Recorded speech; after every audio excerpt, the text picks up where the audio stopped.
to bring to you Alexandra Andrianova. She is an artist as well as the creator of a Facebook group known as the Seth Experience, which she also single-handedly manages. And it's a really wonderful group, and she creates a lot of wonderful Seth memes for that group, a lot of thought-provoking material. She is an artist and an incredibly talented artist, I might add.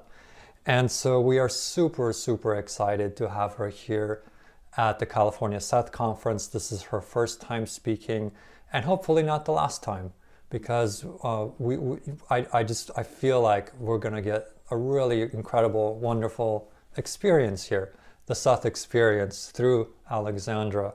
Her talk is going to be on ideas. So let's tune in.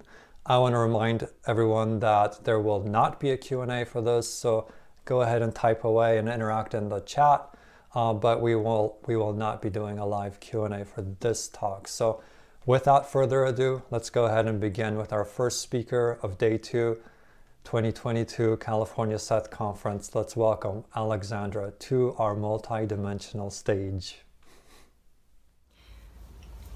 Greetings, fellow Seth lovers. My name is Alexandra Andrianova. I will be doing my Seth presentation on ideas, because ideas make the world go round. I have a lot to say, so I'm just going to get to it.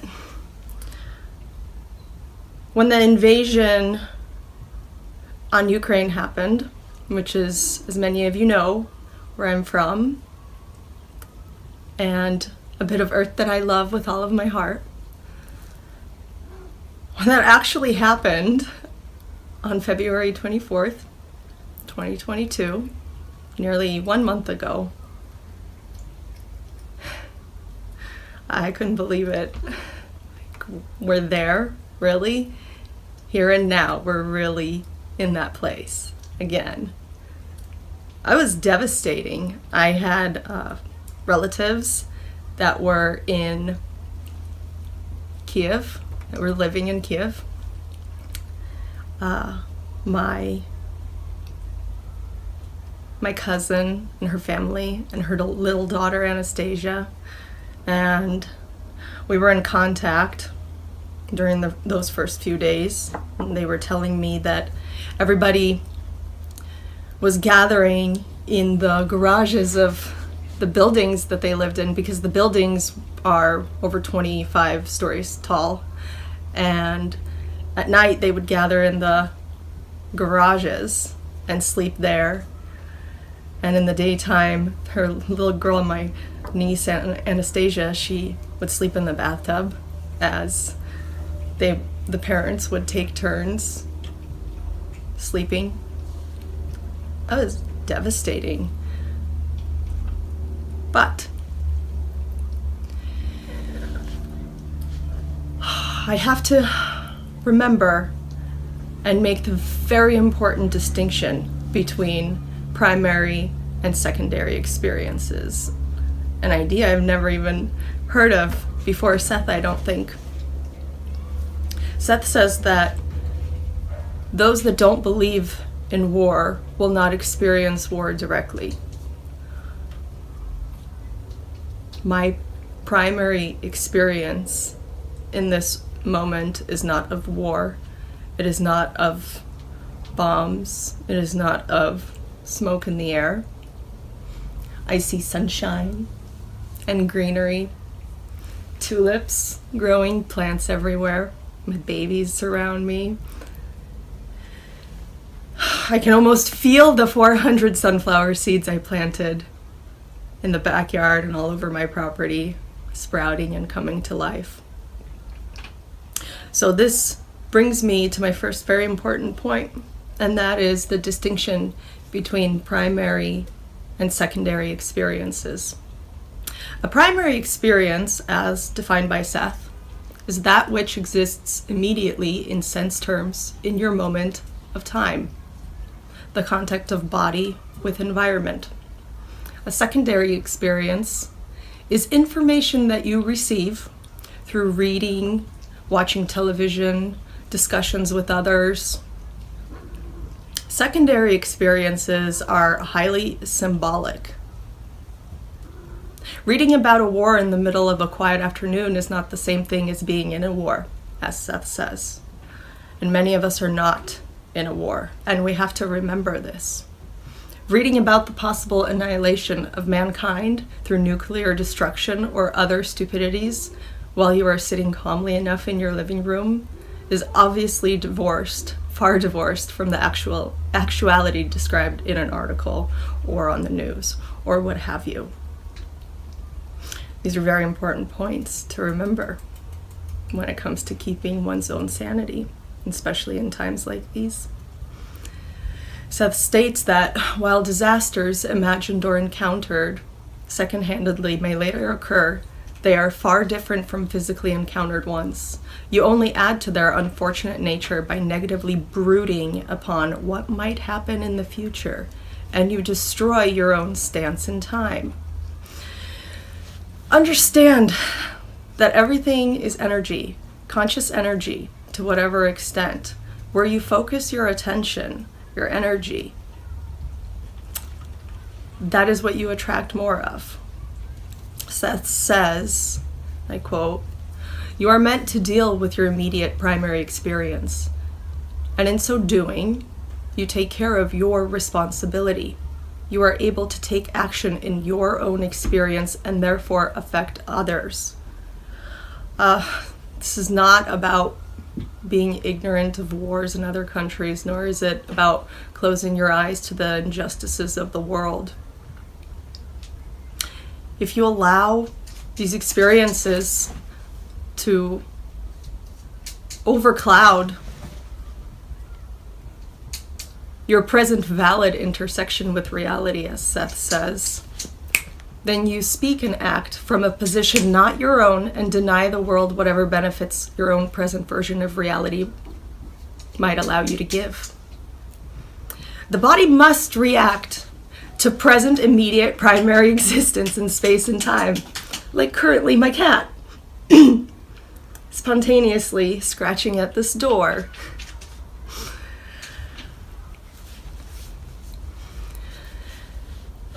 Seth states, the body must react to present immediate primary existence in space and time.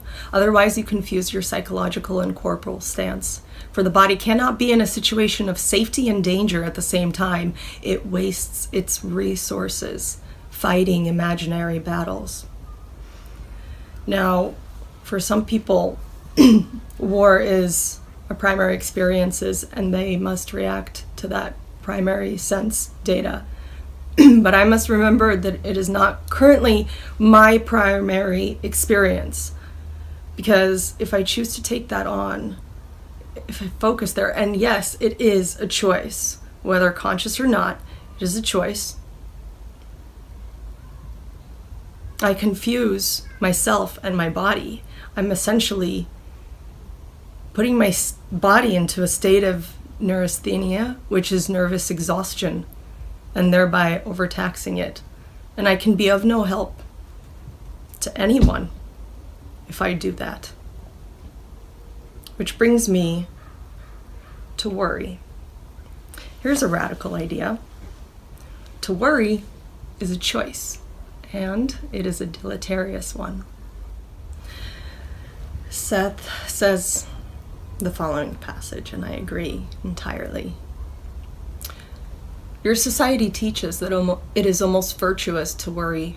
I would not go so far as to say that it is immoral to worry, but worry is a biological impediment. It increases the concentration upon whatever problem is involved, for one thing, and has a self-hypnotizing effect. Not to worry in your society can seem quite impractical indeed. Yet, a refusal to worry as such will often show remarkable results by freeing the creative mechanisms, relaxing the body, and therefore allowing solutions and resolutions to occur naturally. Worrying impedes your reception of framework to activity. He goes on to say, I want Rupert in particular to take one day at a time. I want him to do the best he can in that day, to refuse to worry about anything. That takes a firm decision. Instead of Star Trek's I will not kill today, have him substitute I will not worry today. This is to be followed with a focus toward relaxation. Simply keep relaxation in mind. And Seth does also state that relaxation is a part of the creative process. It's very important. Another passage. If you worry about the world, you can somehow perhaps save it, or so many people think. If you don't worry about the world, you're considered unfeeling, and it certainly seems ridiculous to imagine that the world can somehow take care of itself and even remedy whatever damage it seems man has done to it. You are used to thinking, however, that worry is an acceptable method of showing concern for private or public affairs. The best thing you can do for yourself or your loved ones or the world is to stop worrying and hence release all of the negative thoughts therein generated. These passages are extremely important and helpful to me, as I'm sure they are to many of you, and this applies in all kinds of life situations, not just what's going on in the world right now. This is a general truth. We must be able to stop and examine with an open mind which systems we are energetically promoting and supporting with our thoughts, beliefs, and ideas, and thereby which systems we are actually feeding. Seth says, Seth says, if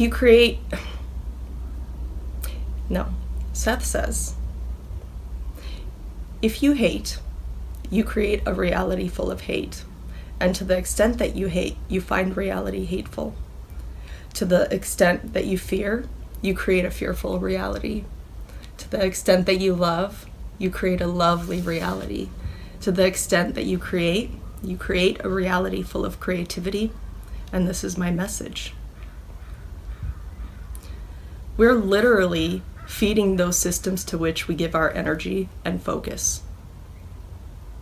And it is very important to remember that. Seth states, underneath it all, you are significance-making creatures, pattern formers, immersed in time but basically apart from it. And so new insights, ideas, come into your awareness and literally change the quality of any given reality at any given time. End quote. Our ideas about the meaning of any given situation literally matter. Thoughts are things. And that's a direct Seth quote. The meaning we assign to something will be faithfully reflected in reality. Seth says, the world as you see it is a reflection of what you are. Why? Because our beliefs, feelings, emotions, and expectations form our reality. Beliefs are repeated thoughts, the things we whisper most to ourselves, regardless whether they are conscious or subconscious, which is why it is so important to be aware of our beliefs and to make those that are unconscious conscious. We create our reality whether we realize it or not. We are stepping into becoming conscious creators, and we must take responsibility.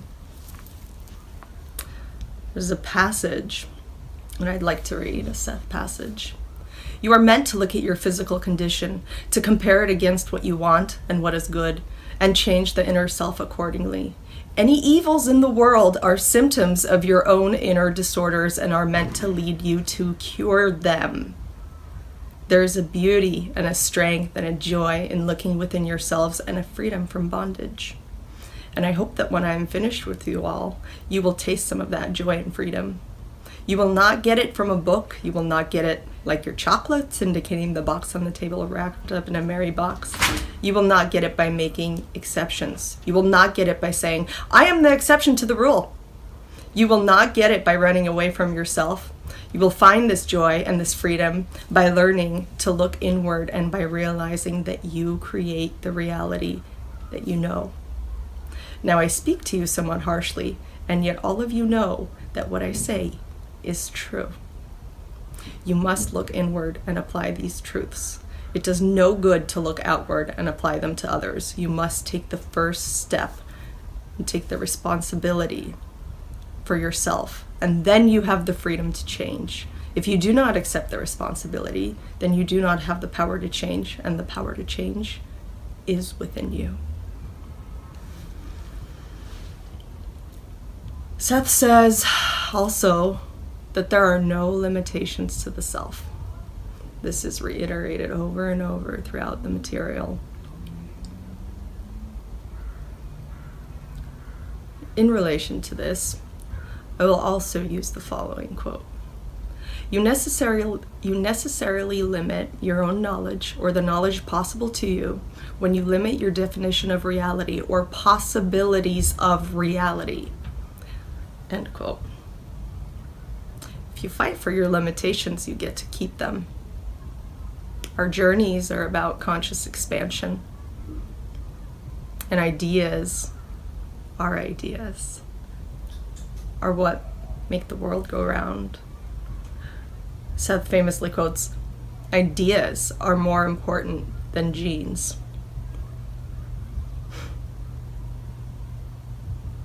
I'd like to share a beautiful example of how that plays out in waking reality. It is about a realization that Thich Nhat Hanh one day had. I will read you this passage by Thich Nhat Hanh. He says, "The day my mother died, I wrote in my journal, 'A serious misfortune of my life has arrived. I suffered for more than 1 year after the passing away of my mother, but one night in the highlands of Vietnam, I was sleeping in the hut in my hermitage. I dreamed of my mother. I saw myself sitting with her, and we were having a wonderful talk. She looked young and beautiful, her hair flowing down. It was so pleasant to sit there and talk to her as if she had never died. When I woke up, it was about 2 a.m, and I felt very strongly that I had never lost my mother. The impression that my mother was still with me was very clear. I understood then that the idea of having lost my mother was just an idea.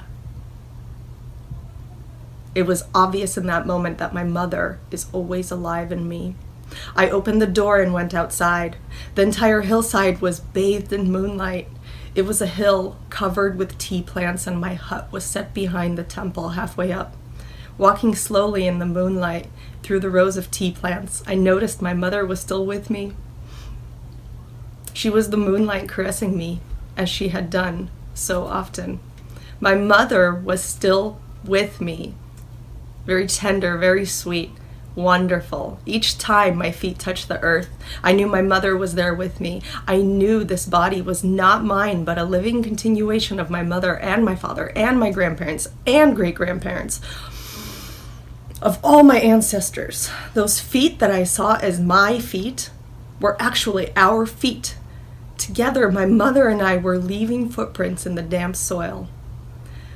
From that moment on, the idea that I had lost my mother no longer existed. All I had to do was look at the palm of my hand, feel the breeze on my face, or the earth under my feet, to remember my mother is always with me, available at any time. Thich Nhat Hanh.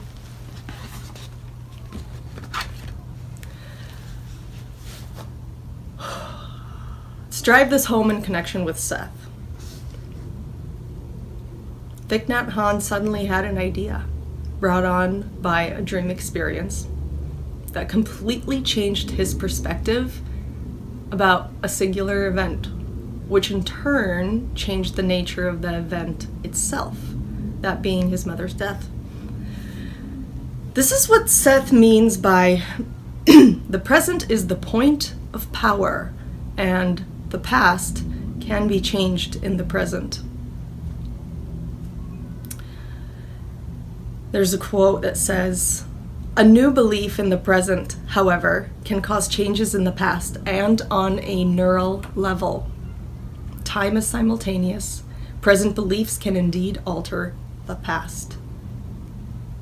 In relation to this revelation that Thich Nhat Hanh had, it completely changed his whole world, the way he perceives such a big portion of his life. It's amazing what we can do when we open our minds.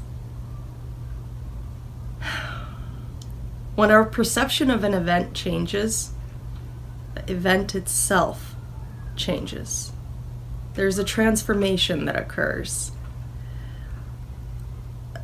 It has a different electrical pulsation, a different electrical charge. Change your thinking, change the world. Apply to self as needed.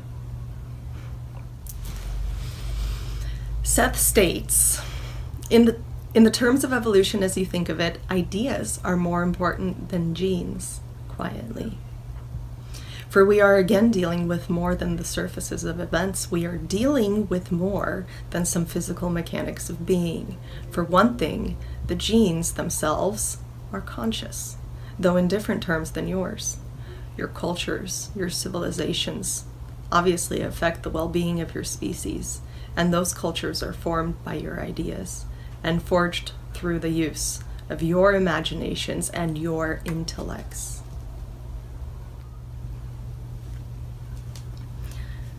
Another thing I wanted to talk about is this. When I was reading my first few books of, well, not few, probably the first 10 books of the Seth material, all the Seth books, one word kept coming up. I kept seeing it over and over and over and over again. And this word is trust. Seth talks a lot about trusting the inner self, trusting the self, trusting your impulses, trusting your spontaneity, trusting your psyche. And this is very powerful, because trust leads to faith, which is a small word with big meaning, big repercussions, because trust cultivates faith. And when you're rooted in faith, there is no room for fear. So when you start to cultivate a relationship with yourself that is rooted in trusting yourself, you're on your way to this thing called faith. That's a big one. Seth says that faith is believing in realities you cannot at this point physically perceive. It is banking on those portions of your own personality that you feel but cannot see in the ordinary mirror. And this is an important, very important thing to cultivate within ourselves. And it is a very big idea.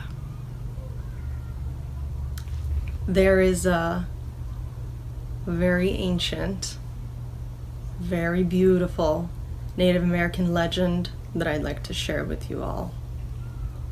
It goes something like this. One day, there was a forest fire, and all the animals fled in terror away from the fire. As they were making their migration, the jaguar noticed that a little hummingbird flew right by him and past him toward the fire. A little while later, he saw the same hummingbird coming back the other direction. While later, same hummingbird going back toward the fire. And he was perplexed by this, didn't understand what in the world this hummingbird was doing. So he finally thought to ask. And he said, "Hummingbird, what are you doing? Why? Everyone's running from the fire, but you seem to be going back and forth." And the hummingbird said, "I make my way to the lake. I fill my beak with water. And then I fly toward the fire and dump the water from my beak onto the fire." And the jaguar said, "Surely you must be crazy. Surely you cannot possibly think or believe that your tiny little self can put this tremendous forest fire out by yourself." And the hummingbird replied, "No, I know that I cannot do it alone, but the forest is my home, has always been my home.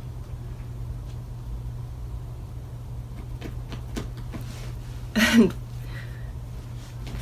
I'll read the rest of it because I'm getting emotional. "But the forest is my home," the hummingbird replied. "It feeds me, it shelters me and my family. I am very grateful for that, and I help the forest by pollinating its flowers. I am part of her, and the forest is part of me.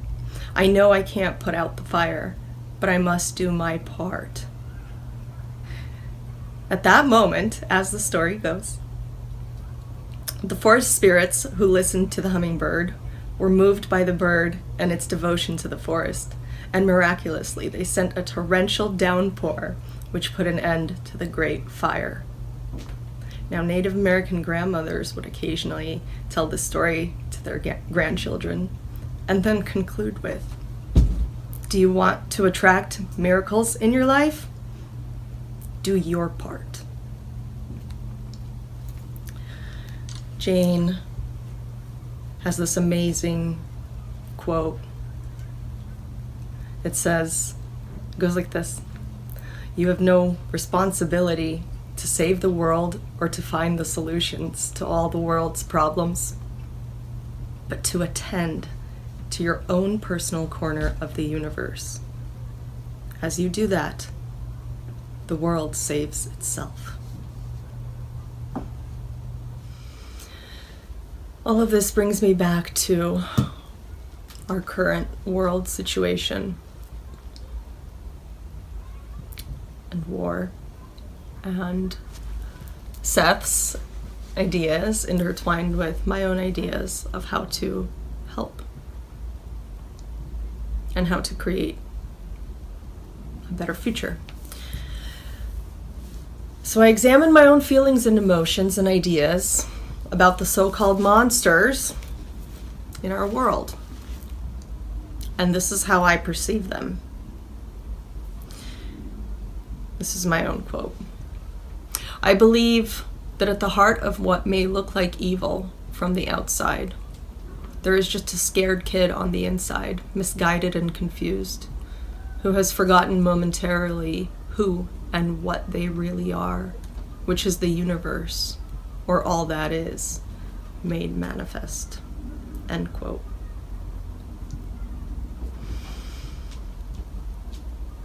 So it is this confusion that is currently working itself out.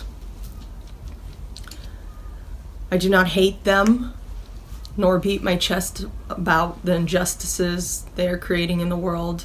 I am able to see them through the eyes of compassion, no matter what. Now, in no way am I saying that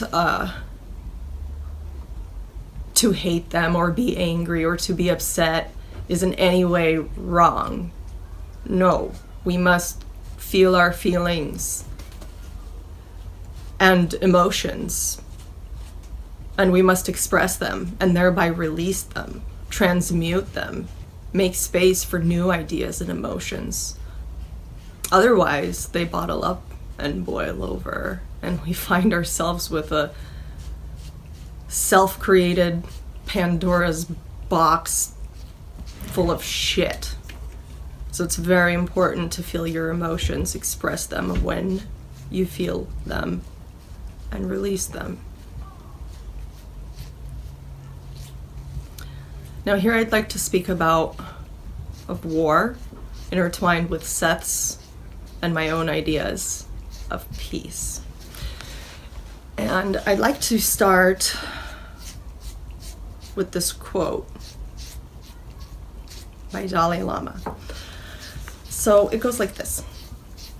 At the end of his talk, someone from the audience asked His Holiness, the Dalai Lama, "Why didn't you fight back against the Chinese?" His Holiness looked down, swung his feet just a bit, then looked back up at us and said with a gentle smile, "Well, war is obsolete, you know."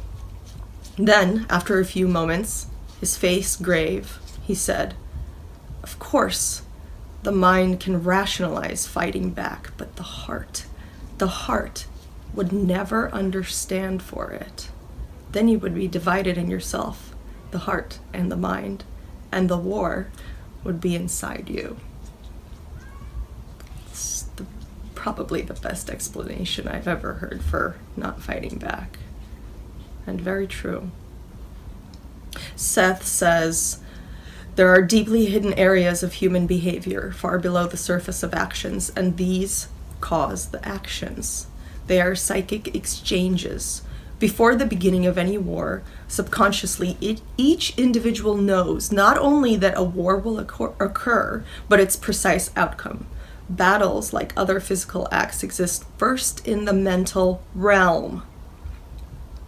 When this realm is peaceful, there are no wars. All of your physical activities, from the political to the economical and to the most insignificant individual concerns, have their origin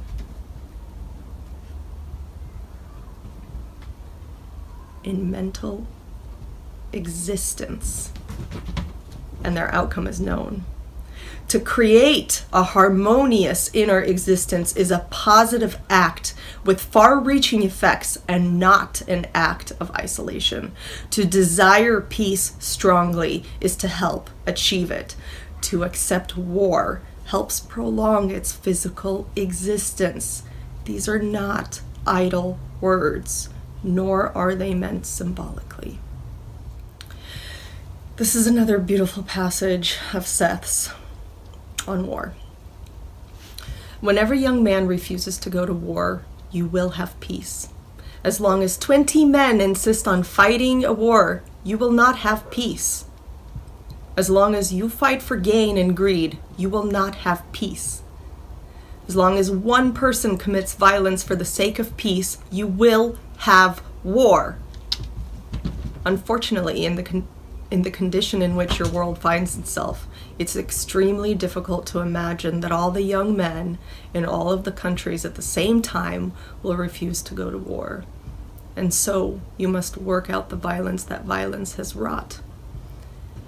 Not in your physical time, but within the next 100 years, and this was written in 1969, or channeled in 1969, in the next 100 years, Seth states, the time may come, phrase omitted, but when it comes, and if it comes soon, it will come as a miracle, for it will come when every man realizes that killing is wrong, and when every young man in every country refuses to go to war, and when he refuses to curse any man or a flower.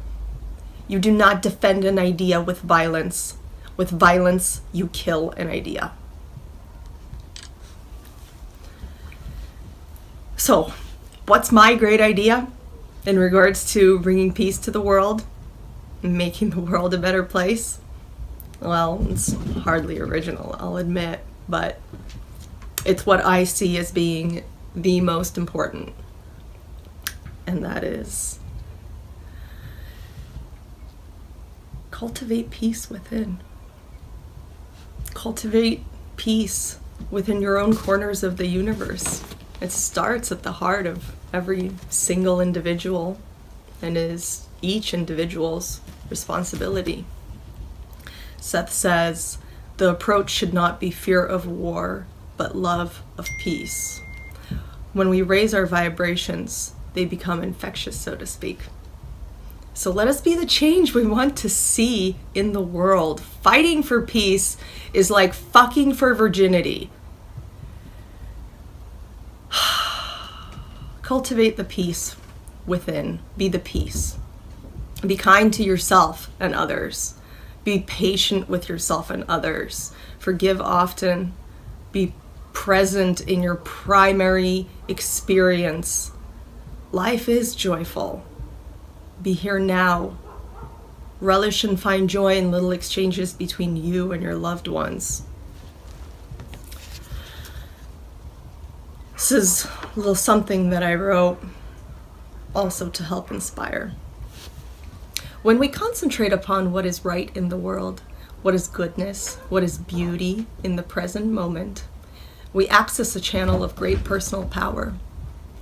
Keep your focus directed on the best aspects of here and now. That's why it's called the present. The gift is we choose how we experience the present moment by where we direct our conscious awareness. When applied to the practice of our daily life, the simplicity of this notion is powerful, life-changing, freeing, and healing.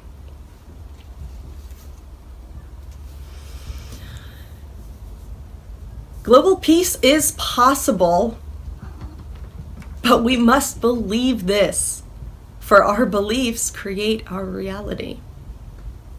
The world is ready for peace. That's what I see. And if you'd like, please join me and assist me in envisioning every single man and woman putting down his or her weapon and refusing to fight. Maybe replace the weapon with a sunflower. I don't know. Be creative in your mind. But see it. Miracles are the norm, actually. Imagine how joyful you would feel to receive news at such a miracle. Feel those feelings of the triumph and the glee. Feel the world coming together where every single soldier says yes to peace. Perhaps I may sound childish or foolish or like a dreamer or silly heart, but I'm not the only one, and maybe the world could use more people with ideas like that. We are each, oh, so powerful. Dream it, spread the idea around. Drop it in your framework too, then pick it back up again. Imagine it, see it. Everyone putting their weapons down and saying yes to peace. I'll close with this passage by Seth. You are each at the center and focus point and an individuality. And around you are circling realities, and you have an existence in each of these. The inner self is aware, but the conscious self is not aware. It seems to you, as you read the session, that you are small and tiny, with reality spinning about that you can neither see nor understand, but this is not the case, for a part of you does know. You are a part of these encircling realities, and your dreams and thoughts and wishes affect those realities, even though you are not consciously aware of this. And when you pluck a finger into the air, then you disturb and change and alter other realities that you cannot see nor touch, and other realities in which a finger, as a finger, does not exist. One thought sends out ripples that change and alter. One of your own dreams rising out from you as its center. It touches and changes these other realities.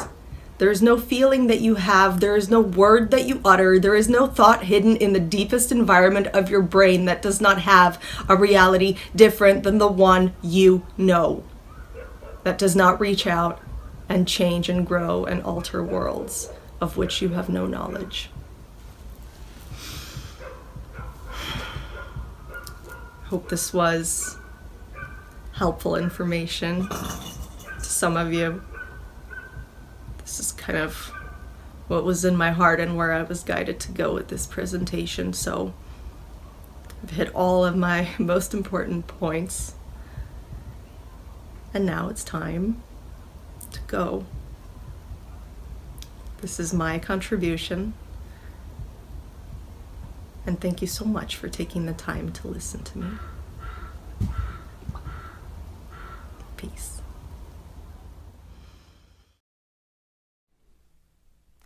Thank you, Alexandra, for that wonderful talk. And now it is time to bring up our next speaker. We are super excited to have Richard Gentle. He was with us last year at the 2021 California Seth Conference, and we are just exuberant to have him back this year. He's going to speak on letting go of the fence from tests to trust. Now that certainly sounds very intriguing, and I'm really looking forward to how he's going to dive into the material this year. And we will have a live Q&A for Richard and with Richard, so go ahead and type away your questions in the YouTube feed, and we will cherry pick the best ones and throw in a couple questions of our own, and we're going to have a great time in the live interaction after his talk. So without further ado, let's go ahead and bring Richard Gentle into our multidimensional stage. My personal journey through Seth's information. It's a bit like a non-physical hero's journey. When you think about it, many of our books and films are based on the hero's journey theme, where a person sets out from their community on a journey of discovery and soul-searching, meets various allies and enemies, overcomes a series of trials and tribulations, has some learning and epiphanies along the way, and eventually returns to their home community transformed and much wiser, and eager to share the information of their discoveries with others. Like the hero's journey, I've often met with my own resistance. Even though I'm aware that my environment is an extension of my inner self in the present moment of my eternity, I can still get caught up in the illusion of a world out there as something separate. Seth has often talked about a safe universe, and what he calls our soul's inviolate state of protection. But in this talk, I'm taking a closer look at another aspect of this safety, a faith in being able to trust, and perhaps more specifically, being able to trust Framework 2, or non-physical reality, from our apparent position in Framework 1's physical reality. Seth's mention of a complete reorientation of our understanding, and a complete reorientation of our responses to situations of our own making, guides us towards a full acceptance of a different way he sometimes terms the magical approach. Let me share this Seth quote from the magical approach, where he uses Jane, here called Rupert, and Rob as examples in relation to Jane's, at the time, health difficulties. Rupert feels hopeless at times because the assumptions of the rational approach often lead in that direction, and because he has not been certain enough of himself in those other areas to get the kind of long-lasting results he wants. This applies to both of your attitudes at times. At a conscious level, of course, neither of you realised, or wanted to realise, the kind of complete repeal and overhaul that was implied by our sessions, and for many years you managed to hold many official views of reality, along with the newer concepts, not ready to understand that an entire new way of thinking was involved, a new relationship of the individual with reality. So you tried out some methodologies, piecemeal, here and there, with good enough results. Of course, an entire reorientation was instead implied, and that entire reorientation will effortlessly bring about a new relationship of Rupert with his body, with his life, and with the adventure the two of you have embarked upon. He will simply automatically get better because the framework will allow him to do so. Although this was said in a personal and health context, its message is far-reaching for all of us. I could share my many examples with you where I've used the knowledge gained from Seth to bring changes in my life. But because of this realm's time constraints, I will give you just one. Back in 2000, I came across an article in a magazine about an entrepreneur in Belgium who'd set up a group called Starlab. He'd got together scientists and researchers from 72 countries around the world to work on blue sky research projects. These people really interested me because I could see it was science and physics meeting philosophy and metaphysics, something that I was particularly interested in myself. I also felt an affinity with the ethos of mixing with others from many different cultures and backgrounds where serendipitous and new outcomes might take place in an atmosphere of free thinking, creativity and discovery. I sent an email showing my interest and gave a bit of information about myself and my background in experimenting, inventing and philosophizing, not really expecting a reply. However, not only did I get a reply, but it was from the entrepreneur himself, inviting me to visit. At the time, I had very little money, so I was slightly worried that I'd actually got an invite. I went into my usual knee-jerk panic mode, trying to rationalise, how can I go? I can't afford to get there. Where can I get the money from? I had no choice but to mention my predicament, expecting rationally that the offer to visit would be retracted and wouldn't be going ahead. I remember feeling rather sheepish and at the same time an inner embarrassment and disappointment of what I perceived to be a sudden hopeless situation in the light of my cold reality. In that moment, without realising it, I dropped a pebble of desire into the pond of Framework 2, as Seth tells us to do in these following quotes. The important lessons have never really appeared in your societies. The most beneficial use of the directed will, with great expectations, and that coupled with the knowledge of Framework 1 and 2 activities. Very simply, you want something, you dwell upon it consciously for a while, you consciously imagine it coming to the forefront of probabilities, closer to your actuality. Then you drop it like a pebble into Framework 2, forget about it as much as possible for a fortnight, and do this in a certain rhythm. And then, amazingly, I got a reply, saying, no problem, we'll pay for your train fare, go via Eurotunnel, and we'll pay for accommodation at the Hotel Metropole in Brussels.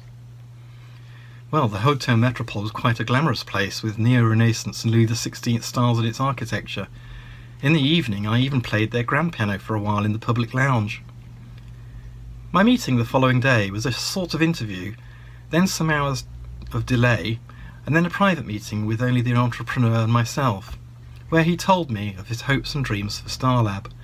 But then he added that it may not last, but it didn't really matter. It was a sort of hobby for him, really. Nevertheless, it resulted in an invitation to work with them for a few weeks later in the year, with all expenses paid, including a mid-term paid trip back home to see my family. Although I certainly felt challenged and out of my comfort zone on occasions, I had a brilliant time there overall and was offered a permanent position.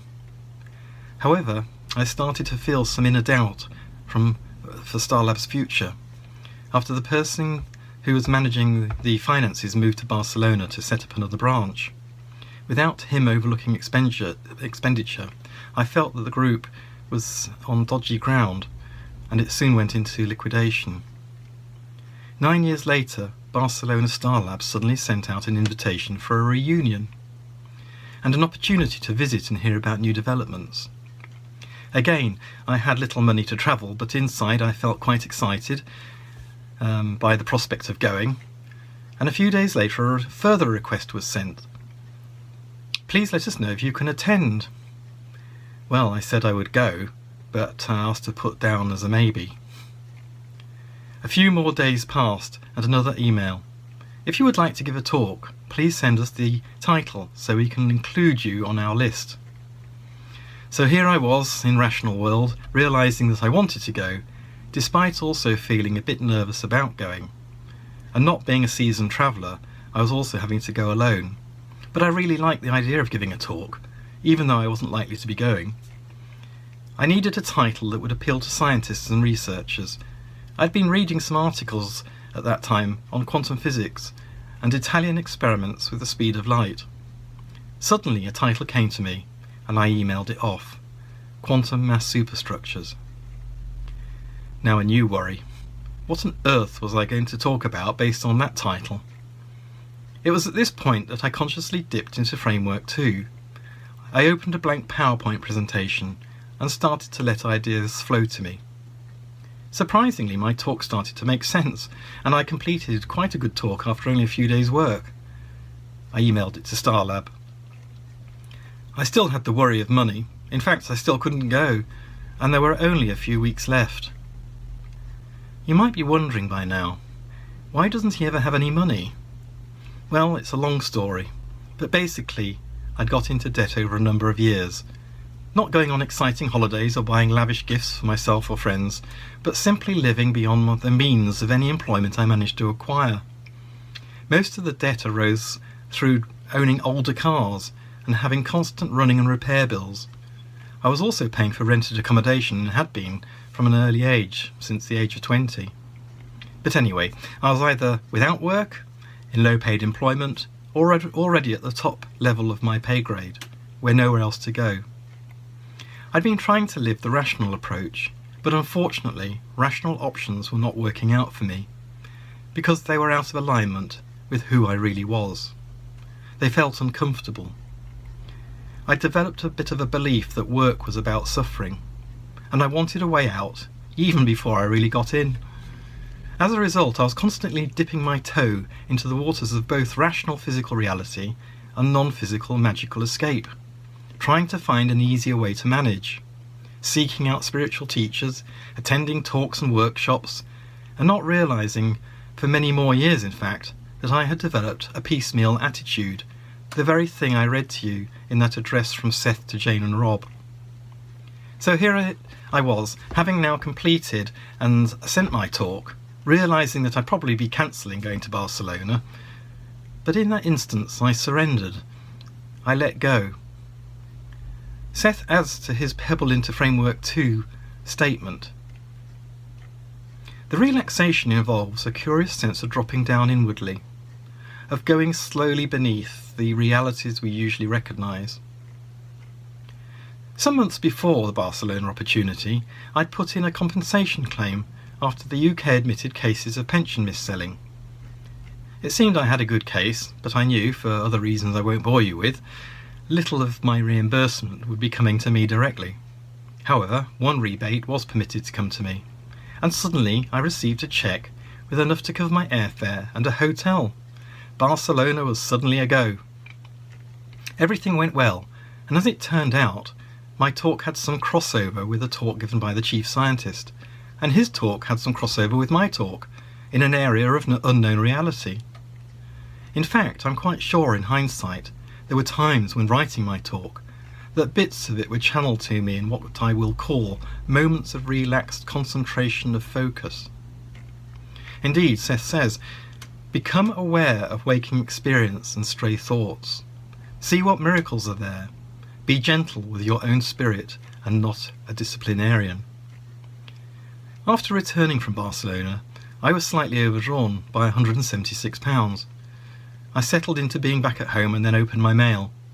Among the items was a letter from the company who had sent me the previous cheque, apologising for an incorrect calculation of interest. Attached to the letter was a cheque for £176, the exact amount I needed to clear my overdraft. So why can't we trust more often?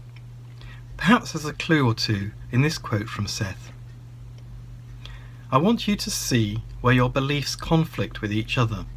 Be aware of the contents of your conscious mind. Perhaps this ties in with part of another quote.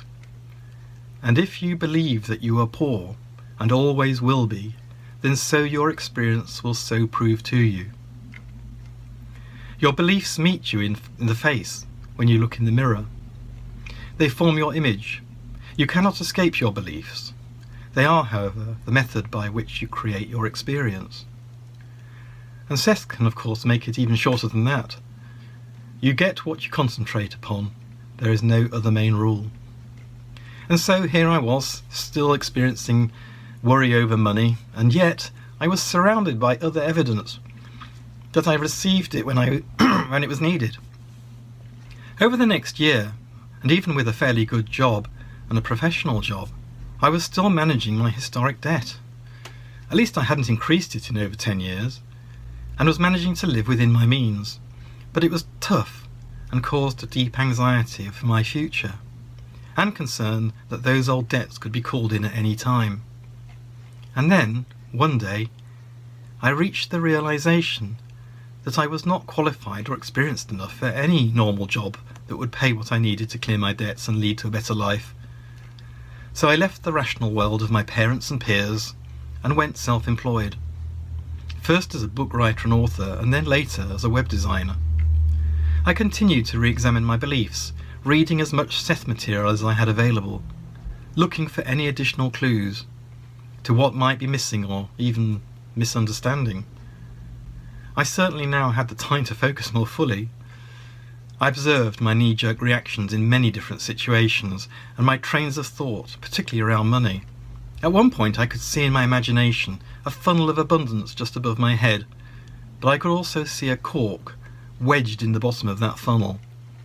I spent a few weeks imagining that I was giving the cork a bash with my hand as I tried to dislodge it, to let the abundance I knew it contained flow through to me.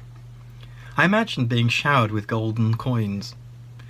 One day I noticed the cork had gone, but something still felt restricted. A belief was still getting in my way. I suppose I resented the image of that funnel now anyway, looking rusty above me.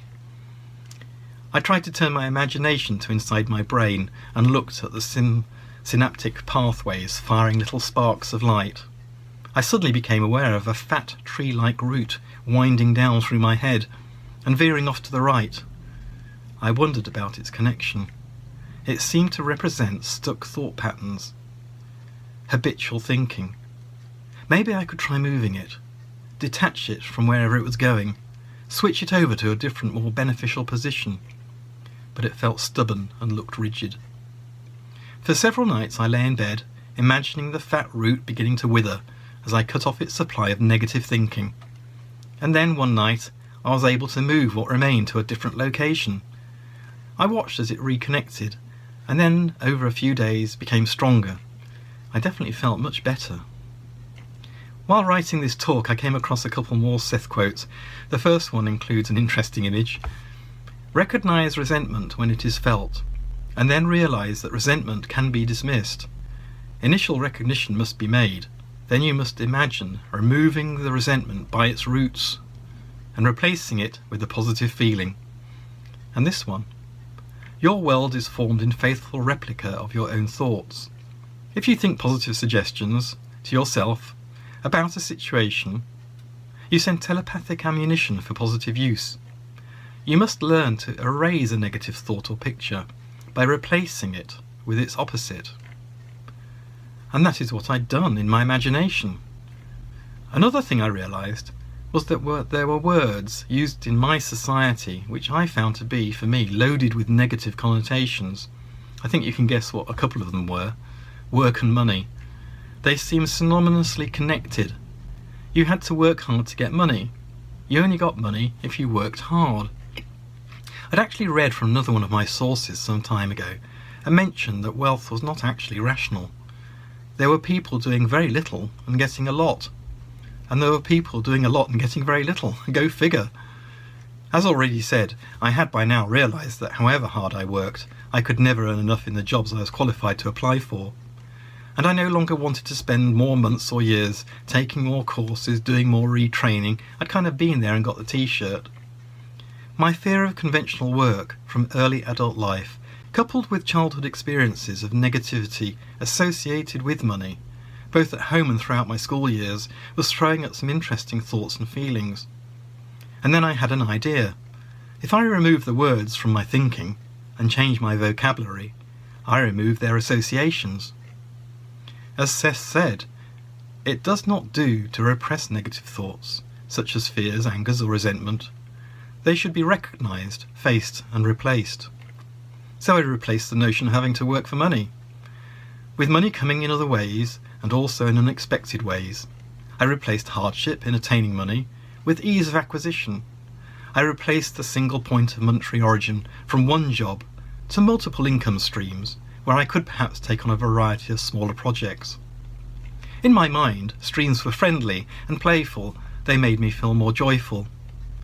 I imagined many streams of water cascading down the hillside and running into a large calm pond, and when I wanted water, I simply dipped my cup into the pond and took whatever I needed. Seth says, say to yourself, that is in the past. Now, in this new moment, this new present, I'm already beginning to change for the better. Of course, he also reminds us that you create your own difficulties. This is true for each individual. The inner psychological state is projected outward, gaining physical reality, whatever the psychological state may be. The rules apply to everyone.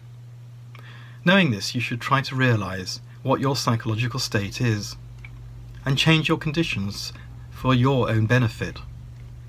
So I changed the old conditions for new ones. Gradually, something interesting started to happen. I began to notice more and more money appearing in my life.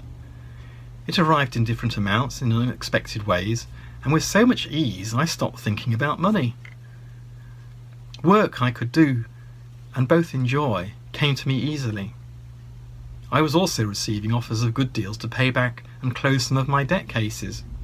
Within a couple of years, my debts were reduced from 6 to only 1.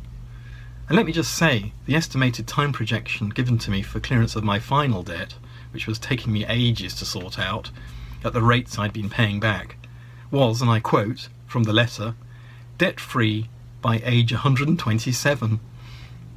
Anyway, less than 6 months after receiving that notification, I was completely debt-free for the first time in 40 years.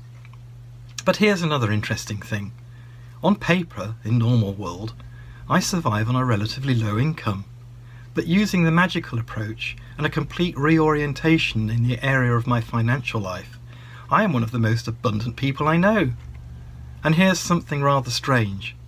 The magical approach, with its complete reorientation from mainstream, or as some put it, the official line of consciousness, does not make sense in the world of logic and rationality. It's actually similar to physicists realizing that viewed with enough magnification, the physical world is not physical at all. How can you operate physically in a world that is non-physical? Well, you can do it, in the same way that I can be financially secure with very little physical income. You can know that the chair in front of you is not solid, but you can still happily sit down on it without falling through it. But when you live in a world of the magical approach, it's very difficult to explain it to someone in the rational world of logic, hard facts, and physically accepted and little understood feedback. Few non-physical experiences can be put into words that describe the experience of the person having the experience. Perhaps this is why many spiritual teachers have to convey their knowledge through parable stories and analogies, the latter being one of my methods. And let's now consider a feeling of reorientation. As I mentioned in my introductory video, I have a saying, you cannot jump off the fence while still holding on to it. This is equivalent to Seth calling for an entire reorientation, and in my example of money, I can truthfully confirm Seth's words. And that entire reorientation will effortlessly bring about a new relationship.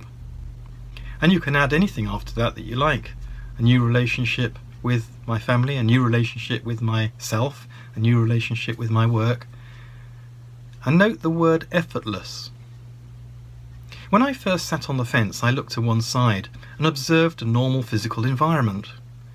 When I looked to the other side, I saw in my imagination a distant but compelling light. I climbed down the fence, but held on to it, for fear of falling off. I then climbed back up and returned to the unknown comfort and safety of my physical world. I did this quite a few times, but over time I kept returning to the fence. I kept climbing over and testing my feelings on the other side. And then one day I saw the ground and let go. I walked a few paces, but constantly turned to keep the fence in view at all times. Eventually I gained more courage and moved quite away from the fence. My old reality seemed weaker. It had less of a hold on me. I started to feel very different. On one occasion I turned around and the fence seemed miles away. And finally I became a small wooden rowing boat, floating silently on a vast calm lake, in a warm summer air. Nothing but the water mirror reflection of a cloudless sky in every direction. No land, only stillness. Now, I'm not saying I have succeeded in all areas of my physical experience. Indeed, there is more for me to realise, but at least I know what it feels like now to experience a completely reorientated awareness in at least one area of my life. Sometimes it is fleeting, certainly difficult to vocalise, but quietly magical. And like the metaphysical uncoiled serpent of Hindu Kundalini, there's no return to a previous slumber. Another thing I'd like to mention about a complete reorientation, which might help to define the trust we can have, is the miraculous ability of the universe to be consciously precise in everything at once. Let me give you an example. If I drop a bunch of keys onto the table, they land exactly as they must, taking into account all physical laws and my perceptions of outcome. The fact that I do not know whether or not my keys have finished up correctly makes no difference to the fact that the universe has been absolutely precise in its instantaneous computations throughout the whole of the spacious present. And it does this for every activity, everything, throughout the whole universe. And it's all simultaneous. And its connections with everything else respond exactly as they must. So if the universe has this capacity, surely I can trust in the magical approach to deliver preferred outcomes in any situation. Seth has often commented that our real work is mental and of the psyche. When I think of what might be going on in my head, I have to laugh. I see a room with walls of resistant and multiple angled surfaces, where little bouncing balls ricochet all over the place with every default thought and feeling I inject from my waking experience. Perhaps through meditation I briefly calm the room's activities and manage to arrange a little pyramid of 14 balls in the middle of the floor, before once again resuming physical existence like a sneeze that clears my construction, and the little balls resume their precise chaos. But enough of this lyrical reverie and rambling.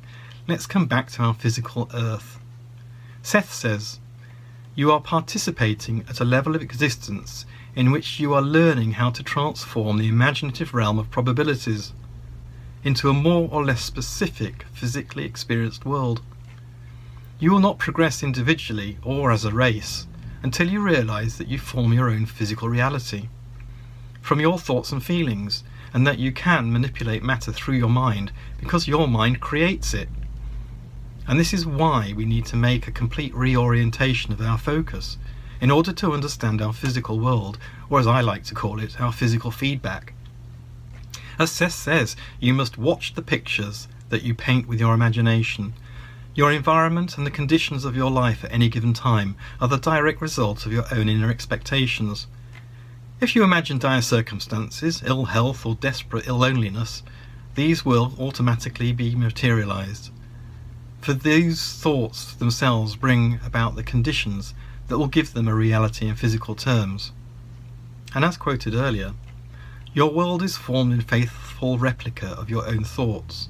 If you think positive suggestions to yourself about a situation, you send telepathic ammunition for positive use.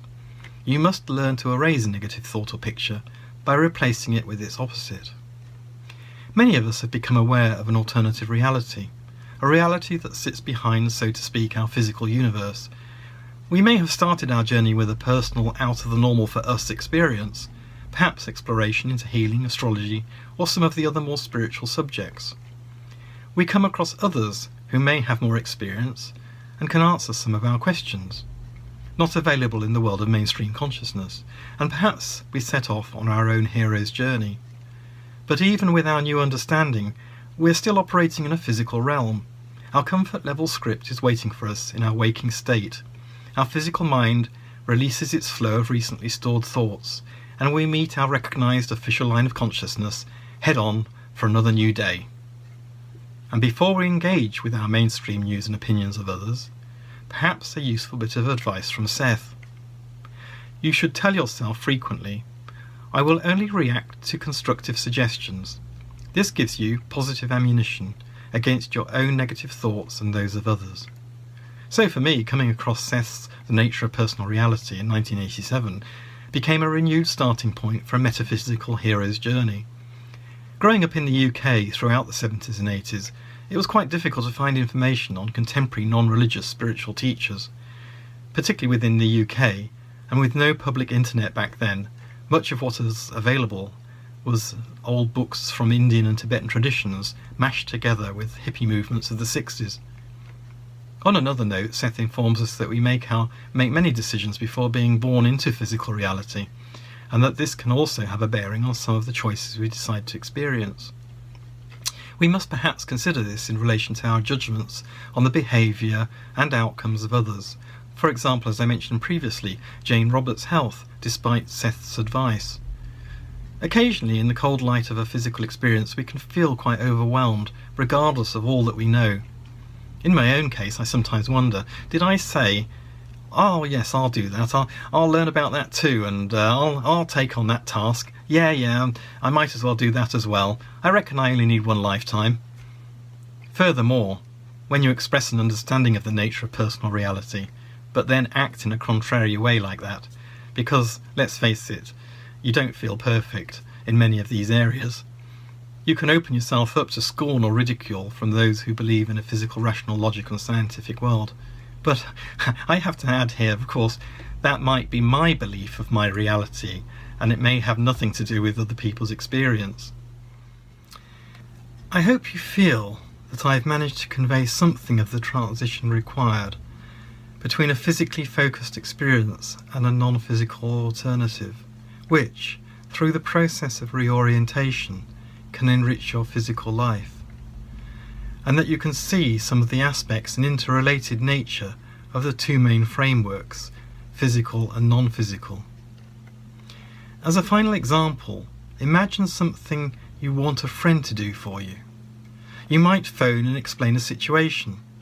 The friend hears your voice and gains an impression of your request from the combination of words used. But underlying your audible words is an emotional message, as you speak with varying intonation and the energy of a more subtle electromagnetic language. I may be opening myself up here to some critical disagreement, but I interpret the empathetic tuning in to this energy as picking up something of what Seth calls an individual's feeling tones, their current spacious moment point, true state of being. Non-physical reality, framework 2, to my mind, is similar to asking a friend for assistance. We constantly send requests based on our perception and beliefs about our physical reality, both in words but also emotional energy and expectation. Framework 2 responds to our overall energetic request, and this, from our physical perspective, may sometimes be confused. So an examination of our psychological state and a question to our inner psyche of what we may have done to be experiencing our current physical feedback could go some way to communicating more clearly with our framework too, and thereby receiving, according to our usual interpretation of outcomes, more relevant and timely assistance, and generally more desirable results. So in summary, we cannot, as Seth would say, equivocate. We have to develop a framework 2 attitude in order to realise the best framework 1 experience. The transition of this process is often counterintuitive, and it also demands inner faith and trust in the safety of an unknown reality. But keep going. You've climbed onto the fence and you know you have to jump off. But which side will it be? Back to the reality that doesn't quite feel right, or into a somewhat unknown reality that actually feels more in line with who you truly know yourself to be? And with that, I shall end my talk. I know that it wasn't a particularly long talk, but I hope that I can answer some of your questions in the Q&A section a bit later on. All right, here we are in the live Q&A section. We've got Richard Gentle here coming all the way from England, from London. So welcome to the Q&A. We got Virginia here as well, going to co-host the Q&A. So with the three of us, we'll have a nice, lovely discussion about Seth. So let's go ahead and dive in here. You had a great talk, but I wanted to go back to the roots. You know, you mentioned roots in there, but I'm going to use it in a different way. The original beginning, what was your first Seth book? You know, I'd like to hear about like how you got started with all this, right? Yeah, I was, at the time, it was 1987. I was just about to leave working at the Yorkshire Sculpture Park as a photographer in the UK. And a friend of mine who I'd met who was going to be the next photographer actually started talking about different sort of metaphysical, spiritual matters. And he said, "Have you heard about Seth?" And I said, "No, I haven't." And he said, "I'll bring you some." So he photocopied me something from The Nature of Personal Reality. And I took it away and I got hooked fairly quickly after that. So eventually I tracked down a copy of my own book down in the southwest in a place called Totnes. There was a little bookshop. And it was the only place I'd ever come across that had Seth books in it. And I was working down there at the time. I think I was doing teacher training or something. And there was the book, and I bought that together with one or two others.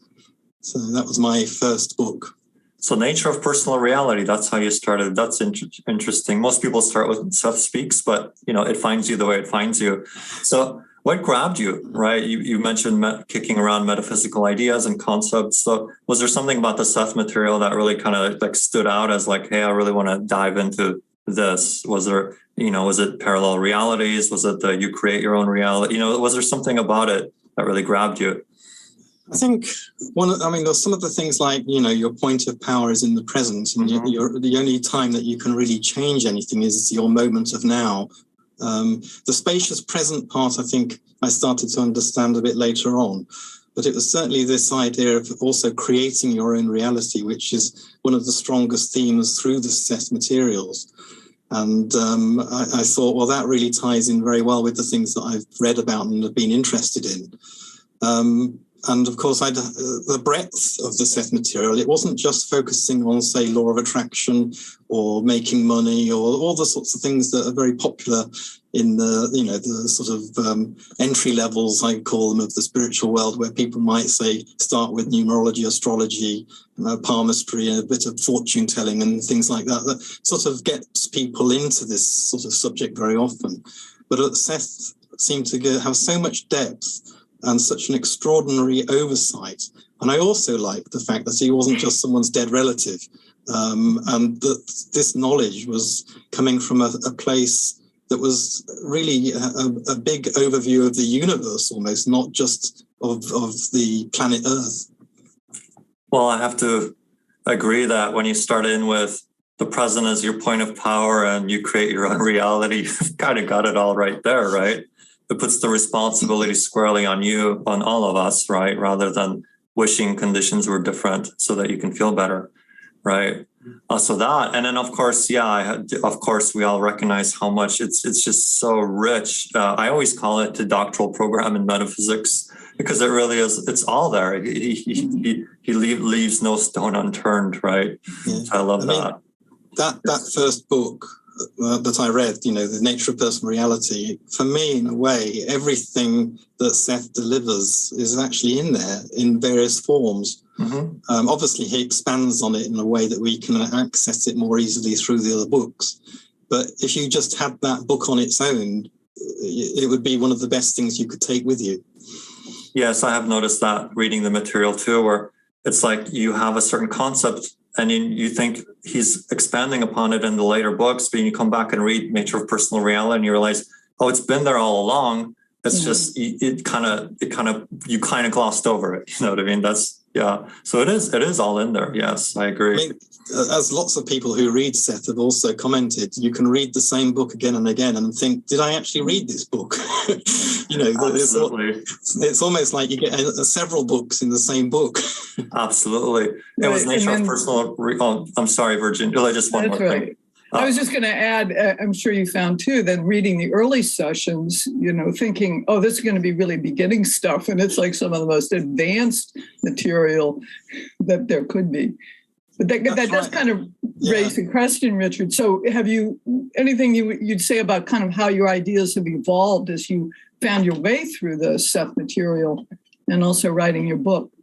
I think one of the things that has always come through more strongly is the personal responsibility aspect of everything, that you can't defer to other people and you can't even defer to Seth or another teachers. You have to, at some point, bring it into your life and actually start making that reorientation. Start actually saying, well, I am responsible for the life that I have. And as much as I would like to blame him, her, or them for the things that happen to me, the buck stops here. And therefore, this extra thing of the fact of physical feedback. I mean, I now call physical reality physical feedback because that's what it really is. It's physical feedback to what I'm putting out from within. And I'm creating my own reality. And various people come together in agreement to share aspects of my reality with me. Would you say, is that part of that kind of overhaul and reorientation that you're making reference to, of where you just fundamentally view physical reality differently, as you said, is that feedback? Yeah, I think you certainly do view physical reality differently, and it does feel sometimes as if you're not quite physically present in it in those moments, because you can see the physical world, but somehow you're not relating to it in the way that you did when you felt you were like a normal person. Your insights gradually permeate your beliefs and the things that you notice. So you actually start to notice things, and you also notice things that aren't quite right, in so to speak. That you look at something and you kind of think, actually, that doesn't make sense, and yet everybody says, well, we're used to seeing that. I mean, one of the things that never really made sense to me was something like water. Even science says some interesting things about water. I mean, how can something like water do, it can poison you and it can cleanse you. You can drink it, you can make it solid, you can turn it to steam. There's so much you can do. How can it do all that if it's just purely based in a kind of physical construct? So I think water is one of our magical parts of physical reality. A lot of ancient cultures used water as a metaphor for different states of being, from solid to liquid to steam. Very, like in Taoist alchemy, that's used, and in a lot of other cultures, they use that metaphor. So we're tapping into ancient symbology here, as well as, just the physical properties of water. Yeah. Anything you'd like to say more about the point of getting beyond words and using images? This also seems to fit into what you're talking about, looking at things differently, but then internally as well as externally. I think one of the things that struck me about words a while ago was the power that they have within our own psyche. So we all use words, and, biblically and everything else, people were talking about, there was the word, and the word did this and that. And I think that, the way people use words, I mean, we can see this in all our cultures, whether it's to do with the way we treat other people. People can take umbrage against a word because the word has a connotation or a meaning to them that it may not have to someone else who's used it in the same way. Just by the intonation of the way we actually express a word. Osho has got a great video on the word F-U-C-K, and he expresses it in lots and lots of different ways for about 15 minutes. And I think that is something about words. And for me, as I said in my talk, two words that I suffered with were this notion of work and money, and the idea that they kind of were so married together that you couldn't have any money unless you worked, and in our culture you had to work hard for it as well, and it's opposite of if you don't work, you don't get money, and you need money, and therefore you have to work. So that's why I decided to change my visual input so that I took out the pressure of the word money and work, and I have these multiple income streams. So when I went self-employed, I decided to look at it in those terms, that I had all these little streams coming down this vibrant valley, and this sort of coming down from this almost a hilltop or a mountaintop, and they all come down to the big pond or the big lake, and I just dip in when I want to get some money. And that's really helped me a lot. And now that works in physical reality as a constant stream of different amounts of money. Sometimes it may just be £1 or £2, or sometimes it may be a couple of hundred or so. But it all adds up, and it makes my life easier, because I don't associate it with work. I associate it with just having fun and enjoying myself. What I'm struck with that is that, like, sometimes it does help to find another word, rather than the word that you're using, but to realize there's this option of, if that's not kind of working, then go for an image, let a different image come in. I thought that was very helpful. Yeah, because that's what happens. The imagery does tie itself to our words and our self-talk as well. When we're saying things to ourselves, and obviously, perhaps I'm slightly unusual among some people, that I spend a lot of time on my own. I live on my own and have done for the last 18 or so years. So there's plenty of time to only have me to talk to. So sometimes I'll be making something or doing something, and if it goes wrong, I'll be reprimanding myself, because I'm not infallible to these things still. But I at least can remind myself that it's a part of the illusion, part of my process, part of my psyche, part of beliefs that may not be serving me. So all those combinations are still in the back of my mind when I'm perhaps not being gentle with my self in that way. I thought that was a really great quote you brought in, by the way. Be gentle with your own spirit and not a disciplinarian.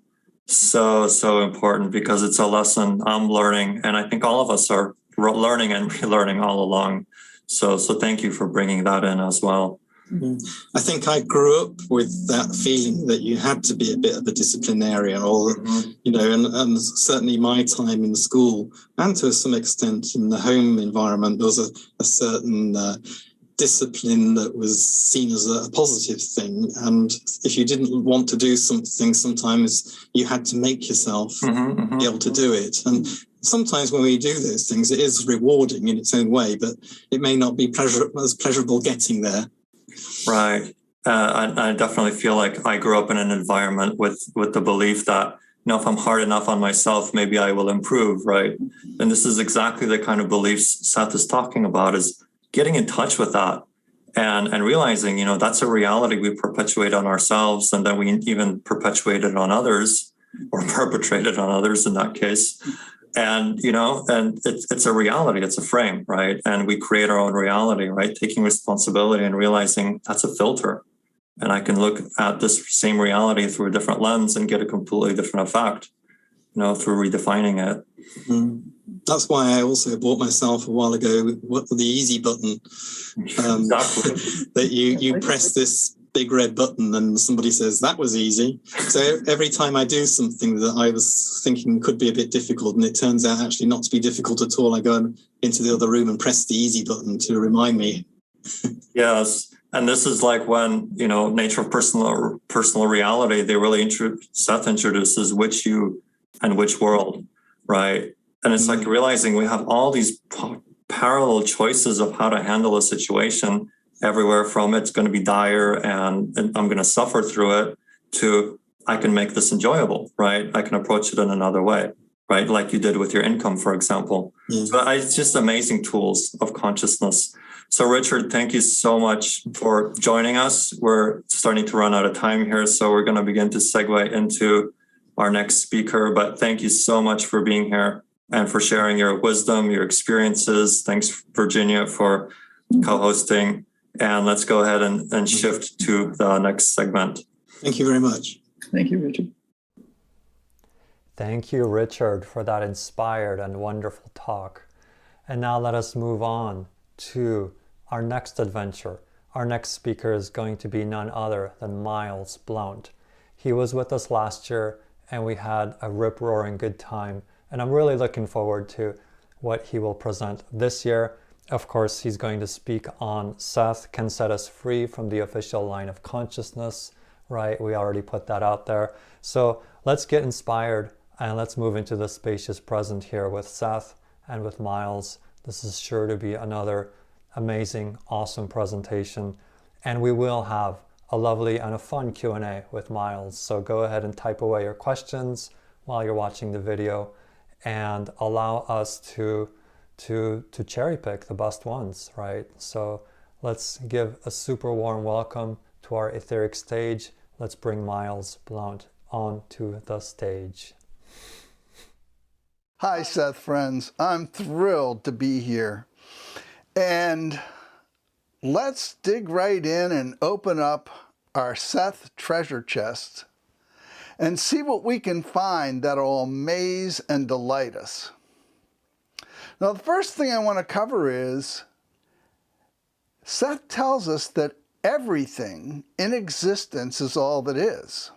So let's go over that for a second, because all that is infinite, and all that is unconditional love. So at its core, that's what every human being is. That's what everything in existence is at its core. Infinite, unconditional love. Now, the next principle that I want to cover is no time. So Seth has told us over and over again, there's no time, there's no space, and there's no cause and effect. So let's dig right in. Because no time means there's no past, there's no future, and in physical reality, there's no cause and effect. But I want to make a clear distinction here. In non-physical reality, what Seth calls framework 2, there is cause and effect. Because in framework 2, if we change a belief, we change our reality. So, because there's no past and no future, there's no right and wrong. There's no good and bad, no good and evil. There's no sin, there's no karma, and never has been in the fourth dimension or in non-physical, either one. And the reason is simple. Good, bad, right, wrong, cause and effect, they're all comparisons. They all require time, but there is no time. So what there is a spacious present. And from that spacious present, we get to choose wherever we want to put our focus. So we're going to dig into that in a minute or two. The next thing, let's unravel no space. Because Seth tells us there's no space. In fact, Seth says that they found it really comical that we created rockets to go to the moon because there's no space. So we have an agreement. The agreement is space, but it doesn't actually exist. And we created a rocket to travel through it to go to the moon. So they thought that in the universe, they thought that was quite funny. Now, in the dimensionality of no space, in the dimensionality of all that is, there is only one point of existence. So this becomes quite important. That means that we're all the center of the universe, every one of us. Everything in existence is actually the center of the universe. So when Seth talks about that spacious present, well, that's where we are. Now keep in mind that there is no out there. Everything is inside of us. Everything we think is out there was first inside of us. And Reba and I laugh all the time. Reba's my beloved, my wife. And so every time I think something is her fault, well, now I start with, honey, I'm blaming you for this, but I know it's me. And so I'm bringing it up so I can enlist your help dealing with this. Because This is an incredibly powerful principle. Every time I think it's somebody or something else, every time that I think it's something outside of me, I'm lost. So this is a powerful sword, just like that cuts through the Gordian knot, that makes things so confusing. Because as long as we get confused that something may be out there or may be in here, there's no out there. It's always in here. It's always me. I am the creator. Now, Seth explains to us that energy flows through our senses and is projected out there, reflecting us back to us with exquisite precision. Now, Reeve and I kid each other. We're going, just this once. Can it be you, or can it be out there, or can it be someone else? But no, it couldn't be more simple. This cuts through all the hubbub. This tells us that there's one place to look for whatever it is that's causing discomfort in us, and that place is in ourselves. That place is us.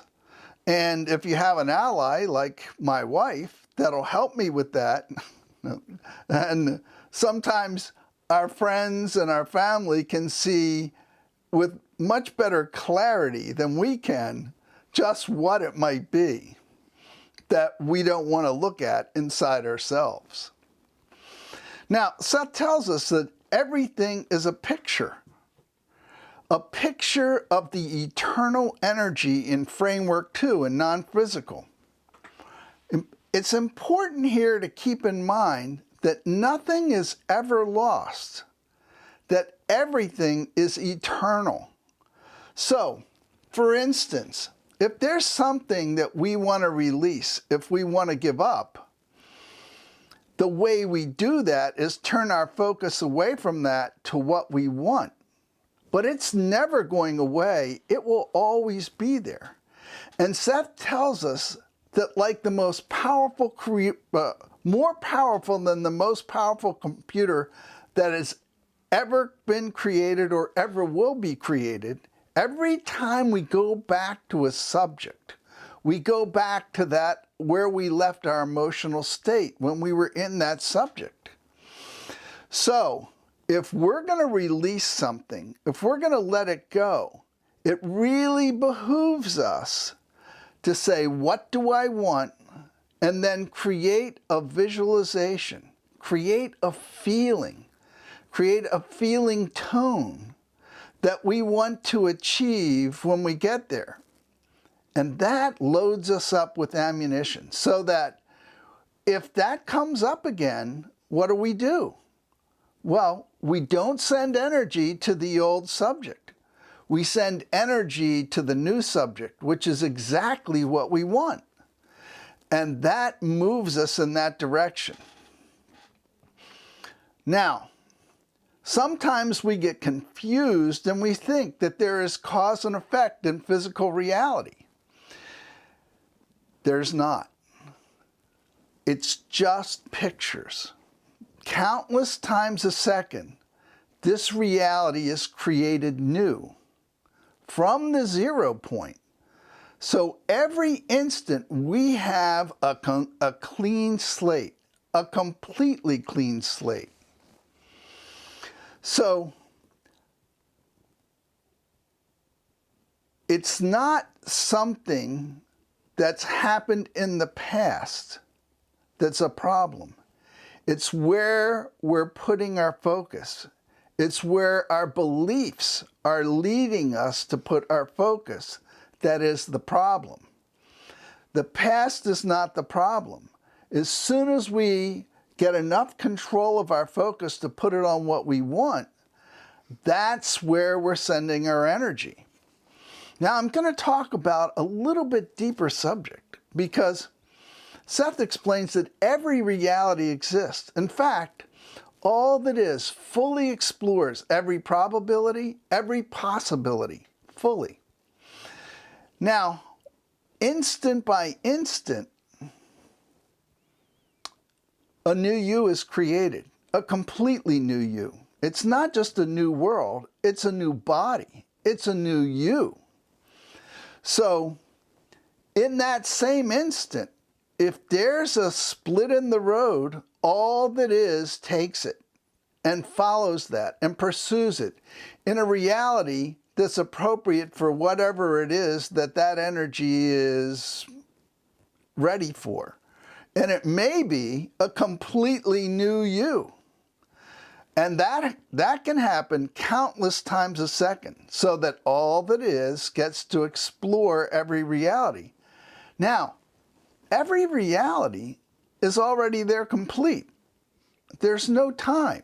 There's no creation.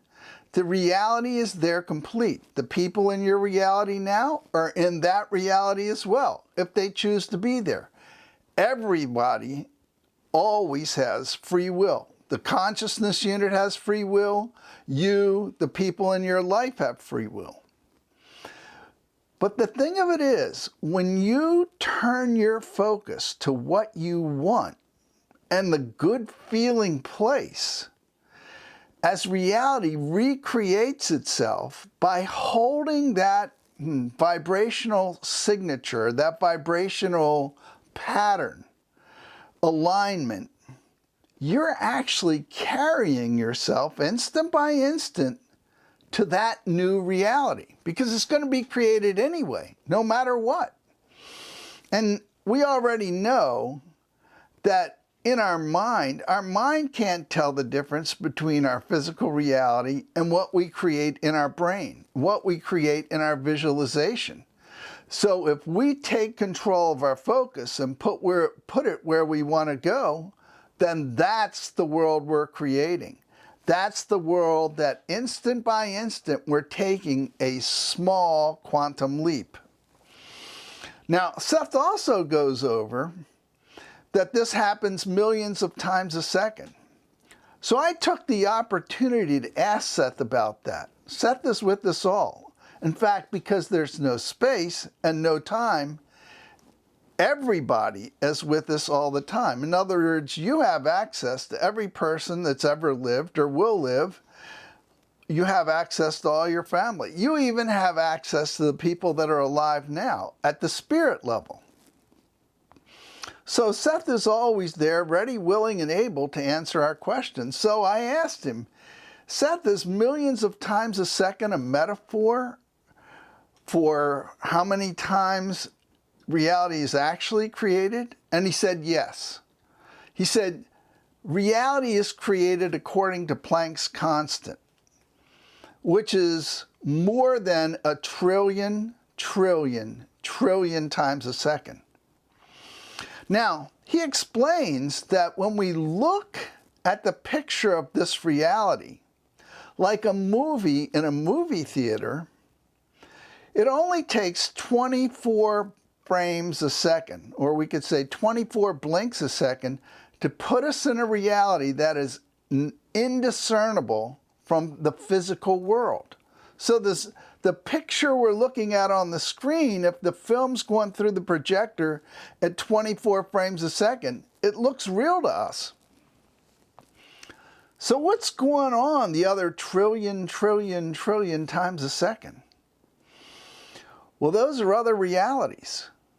Then we get finely attuned to this reality, but right next to this reality are countless other realities. And when we spin off other selves, they move into those realities, which are a different vibration, only slightly. And then they have free will, and then they can continue to explore that reality. I remember when Seth started going through Jane's lives, I was shocked at some of the lives she had that were simultaneous, that were parallel lives. So we are more than we think we are, way more. Think of yourself as a powerful force in the center of a circle, or the center of a pond, or the center of a sphere. And who we are radiates out in waves to create realities. In fact, Seth says that our thoughts can create worlds. Our thoughts can create universes. So, as we raise our vibration, as we learn to be still, as we meditate, as we go slow, we start to open ourselves up to those gaps in our vibration. And it's in those gaps, in the void, in the silence, that all the help in the universe is there lined up for us. They're always there. We all have guardians that are assigned to us from birth. And other guardians are added to our team as we go through our life. And they're always there with 30 or 40 suggestions, each one better than the last, because as we accept the first one, we raise our vibration a little, and we get a bigger one the next time. So this is really important. We have the infinite support of the universe with us at all times. And it's also important to keep in mind that each instant is a clean slate, a completely clean slate. You could say we start from the 0 point. So if that's the case, what is it that's running our lives and seems to be showing us continuity? Well, it's energy gestalts. And we've talked about this in the past. An energy gestalt is simply an agglomeration of beliefs. So you have a belief which creates a thought. That thought goes out and finds other like beliefs or other like thoughts.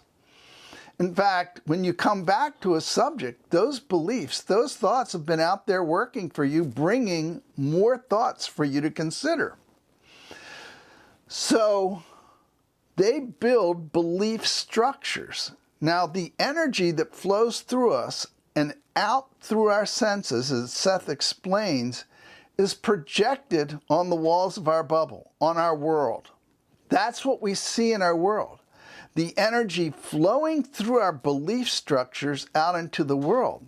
So this should make it crystal clear that when we change our beliefs, we change our world every time.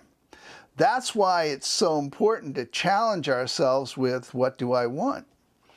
And it's also important not to ignore our feelings. We need to ask ourselves, what would I have to believe to feel this way? And if it's not in harmony with your other beliefs, then dig into that. Write down the more affirming beliefs that you have, the beliefs that would override this one. And make an intention, in fact, prioritize it and say, this belief is no longer going to run my life. For instance, say you have a belief about bad people or a bad institution. My parents firmly believed that religion was terrible and the root of all evil, literally. And so naturally, the universe gave them an endless stream of confirmation that this was in fact the truth. And there was one example after the other. So you can see when you have a belief that it's just going to get bigger and stronger because, well, I saw it, that's what it is. But if you take your flag and drive it into the ground as a rallying point within yourself and say, no, I am not going to live my life that way anymore. I know that at their heart, every person at their core is the love of all that is. And I'm going to start believing that people are good.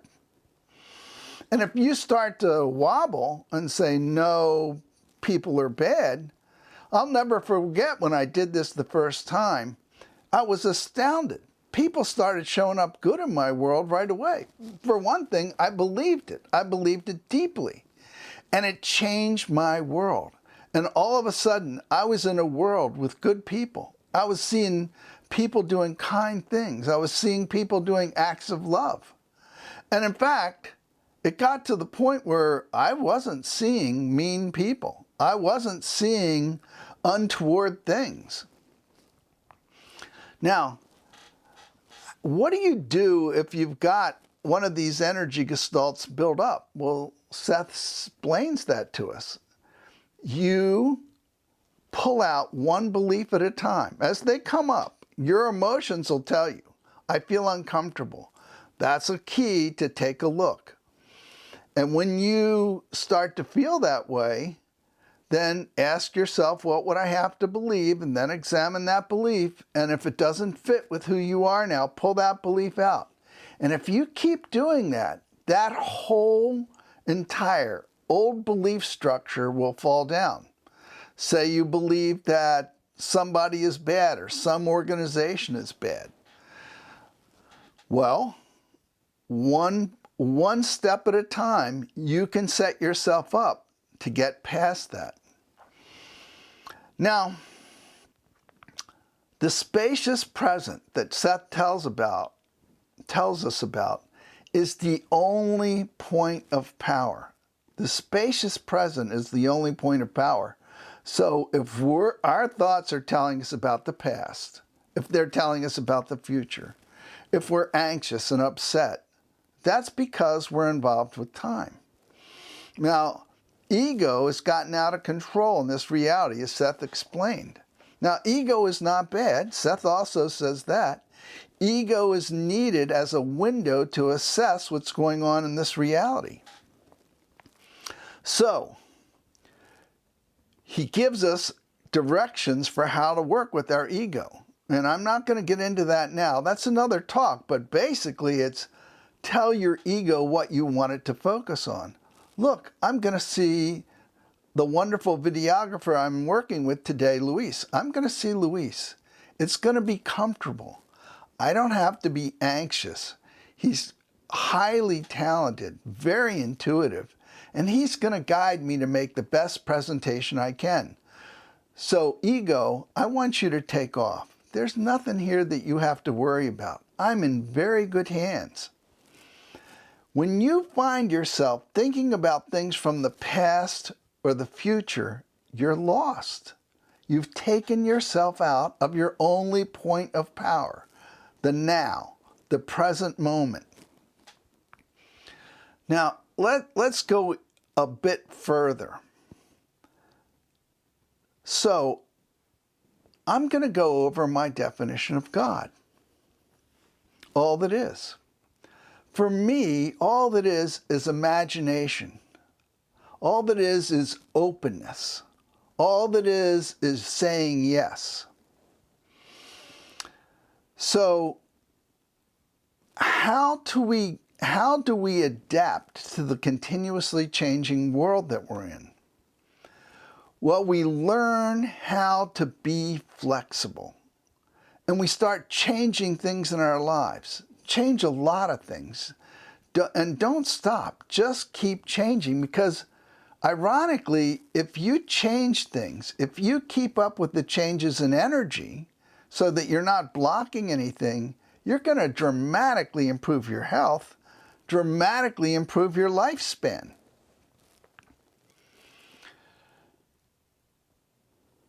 So, this spacious present gives us the opportunity to turn our focus from what is to what we want. And as soon as we do that, we're empowering ourselves. And we're not just empowering ourselves, but those creations go into framework 2 and they become available to everybody in this reality. So it's like light bulbs getting created around the world, or motion pictures, or airplanes. Once it goes into framework 2, it's accessible to everybody. So whether you've told anybody or not, the work that you do when you train yourself to focus on the positive makes a huge impact on yourself and on this world. It also allows your body to heal itself because you're not diverting energy for safety and security, being on edge and willing to run. Instead, you're calm, you're relaxed, and your body can do what it naturally does every second, which is nourish and heal itself. Now, the next thing I want to cover is this. Seth says we all live in our own world. And if you have a pet, your pet lives in a new world too. He explains that if you're in a room like I'm in now, and there's a table here that I'm creating a table, and the other person in this room is creating a table. And furthermore, if they're in my life, and every particle of existence that's in my life, from a consciousness unit to a human being or a star or a galaxy, everything is in my life because it loves me unconditionally, just like all that is from whom it's a part, and has agreed to follow my script, reflecting me back to me. So I never have to worry about or question who's creating this. I'm creating my own reality in every instant. So nothing can get into our reality unless we create a vibrational pathway for it. So if we're afraid, if we're anxious, if we're upset, the deeper the emotion, the bigger the vibrational pathway we're creating. The electromagnetic units, the EEUs, versus the CUs, the consciousness units. The EEUs create a superhighway that the consciousness units follow into your life with great joy. But what are you bringing into your life? Well, if you've been focusing on the negative, and remember, you're all that is, so you can go infinitely deep in that direction. There is no end to it unless you turn your focus in another direction. And conversely, if you turn your focus to something that brings you joy, happiness, there is no limit to that either. There is no Elizabethan Wheel of Fortune, Seth tells us, where if things are good now, they're going to get worse. He's very adamant. Things could get better and better and better and better and better. They never have to get worse. That's an old stereotype. So, if we're paying attention to our thoughts and we're in a good place, then there's no vibrational pathway for negativity to come into our life. Or if it does, and we've been working at this, we can easily adjust our way out by turning our focus to what we want, what brings us joy. And therefore, Seth tells us we live in a safe universe. And our beloved Linda Maiden Dahl has written 6 books, 4 directly related to a safe universe. And I would even go so far as to say, since we're the creators of our reality, that we live in a world of absolute well-being. You'll notice I said absolute. There is no equivocation there. It's our world. We create it. Now, just to step back a second, when we are thinking our thoughts and trying to bring change into our life, say we have a physical problem, and let's go over how we would have a physical problem, because your spirit, many spirits are always working with you. They're constantly there with you, trying to give you impulses, inspirations, insights. And the more you practice meditation and stillness, the more you raise your vibration, the more you'll get that. So the way the world appears to us, if it makes us uncomfortable, say there's a tsunami in Indonesia and an earthquake in Tibet,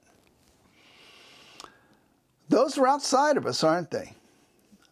They're actually a reflection of what's inside of us and what our beliefs are, but they're on the other side of the world. So if we feel bad about that, our spirit is telling us, look, you've got a limiting belief somewhere.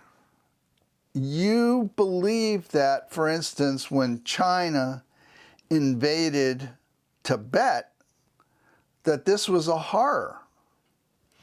You're not realizing that every probable reality exists, and there was a reality without China invading Tibet. But we believed that China was bad, so it caused a catastrophic movement in the earth, which turned out to be that earthquake. So the earthquake is symbolic of us and our belief system and our belief structure. Now, if we decide that we want to do something about it, we can get, right now, it's just something in our mind. But we can get on an airplane and fly to Tibet and work with the people and help them. And in each case, in each step of the way, we're going to make that bigger and bigger. In other words, we're going to make that event more and more real in our lives. Or we could just take care of the limiting belief we have and get back to, there are good people in China. The Chinese people care. The Chinese people work hard. It's not a problem with the Chinese people. It's a problem with leadership. And we can see the Chinese people, and this is very important, see them as empowered, see them as rising up, see them as making their wants, their needs known to their leaders, and the leaders will stop war. Leaders will stop war if the people have the courage to stand up and resist. Now, frequently we don't, and we've been beat down, but the fact of the matter remains. So, my point is this. If you take a day and start examining your beliefs, you have 60,000 thoughts in a day, and Joe Dispenza says that if you're stuck in your life and you start looking at your beliefs, which is what? Your focus. And Seth tells us what creates our reality. Our focus creates our reality, and our reality beliefs rule. And if you start examining your thoughts, which come directly from your beliefs, containing your emotions about how you feel about those beliefs, you'll notice that there are no changes. You're not having any new thoughts. They're the same thoughts you had the day before. Well, until you start to change what you believe, until you start to make changes in your life, create a space inside yourself for change, things are going to show up the way they were before. Now I'm going to take a side thing here. So beliefs create feelings. Feelings create a focus. So if we're really feeling good and we've made a decision that we're going to stay on that, then we will. If we're really feeling bad and we stay focused on feeling bad, well, we will, and both of them will have a manifestation. The bad feeling has a manifestation here. The good feeling has a manifestation with all that is. So be flexible, be open, say yes. Realize that the most powerful God tool that you have is your imagination and your ability to imagine the world you want and then create it. Now, your team, your guides and your guardian angels, and there is no limit to non-physical energies, angels, your team will work with any belief system you have. So for instance, one I use that I've adopted is Louise Hay. So if I'm having a problem with my body, I go right to Louise Hay and we'll say, well, what does this mean? And if the details aren't in there, I go to Google and I'll Google, what's the metaphysical meaning of my middle toe on my right foot, because I just stubbed it. But it'll be there. And your spirit will use that to communicate with you. If you love tarot cards or you love these, I have numerous card decks, and so does Luis. I noticed that he'll do a card reading in the morning. Spirit loves to work with you that day. That way. Also, your dreams. So, for instance, last night I had a dream about a road being opened up. And I realized that by means of this talk, I'm opening the road for all of us to see the world from a different perspective. And then I went back to sleep, and when I woke up the next time, the next dream said, share your successes. Don't just share your principles. That's too dry. You need to share your successes with people as well, because that's what makes it come alive. So at the end of this, I'm going to tell you about some of the incredible successes I've had in my life using these principles. So, some other basic ideas to keep in mind. Seth tells us nothing is hidden.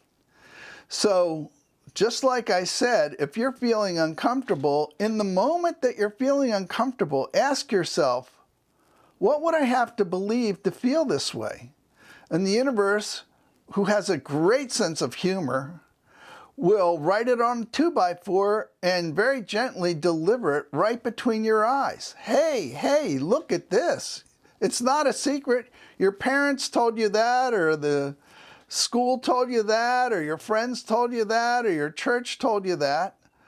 You know, gay people aren't bad. You know that. And yet, it got indoctrinated into you when you were young, so maybe you're feeling a little uncomfortable because you got a new neighbor and they're a wonderful gay couple, but you're not entirely comfortable with that. Well, now, this is the opportunity to say, hey, these are wonderful people. This is what I want in my life. So pay attention. Nothing is hidden. Seth tells us that. Seth also tells us we're unlimited. He says that over and over again. We are not limited. He tells us we're multidimensional. Those trillions and trillions of times a second that we're in other gaps, we're in many other dimensions. We're in many other contemporaneous lives. We're in many other alternate lives, which are in different time periods. We're in many other probable worlds, because they all exist. If you can think of it, you've actually just created it, if nothing else. But the chances are that it's already created and out there, and your vibration opened up to allow you to experience that. And you can go further. If you want to keep your focus there, you can explore it further. So, the next important thing that Seth tells us is all divisions are made up. There's no hierarchies. Is a consciousness unit, because it takes millions of them to make an atom, less important than a galaxy or a universe?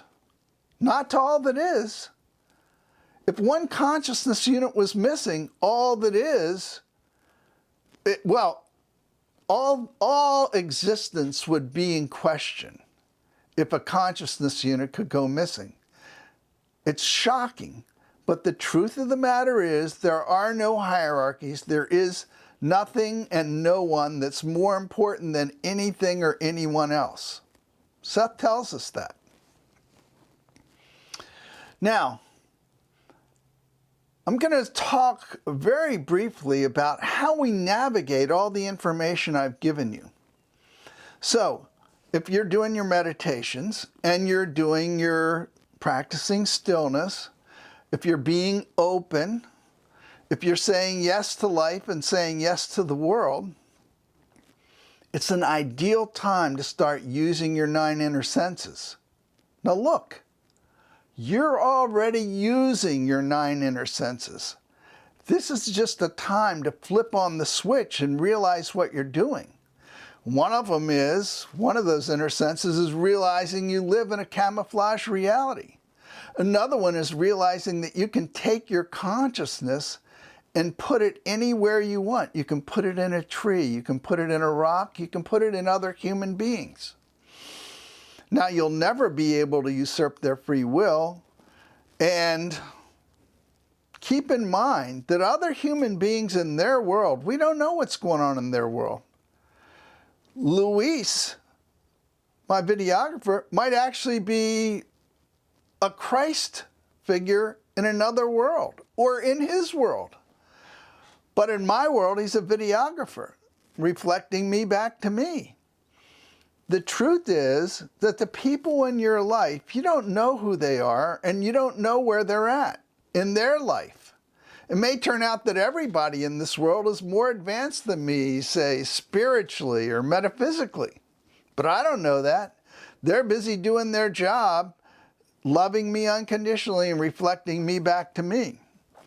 And I would even make a case that if something is particularly upsetting or disturbing in your life, in other words, somebody has agreed to take this role that you find so upsetting, it's because they're a very advanced soul.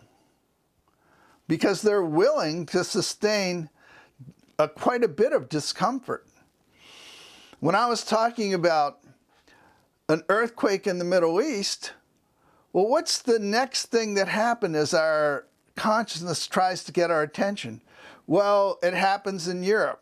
Or then it happens in the United States, or then it happens in our neighbors next door, all trying to get our attention. We've had countless times to address this, but we haven't. And then what's happened?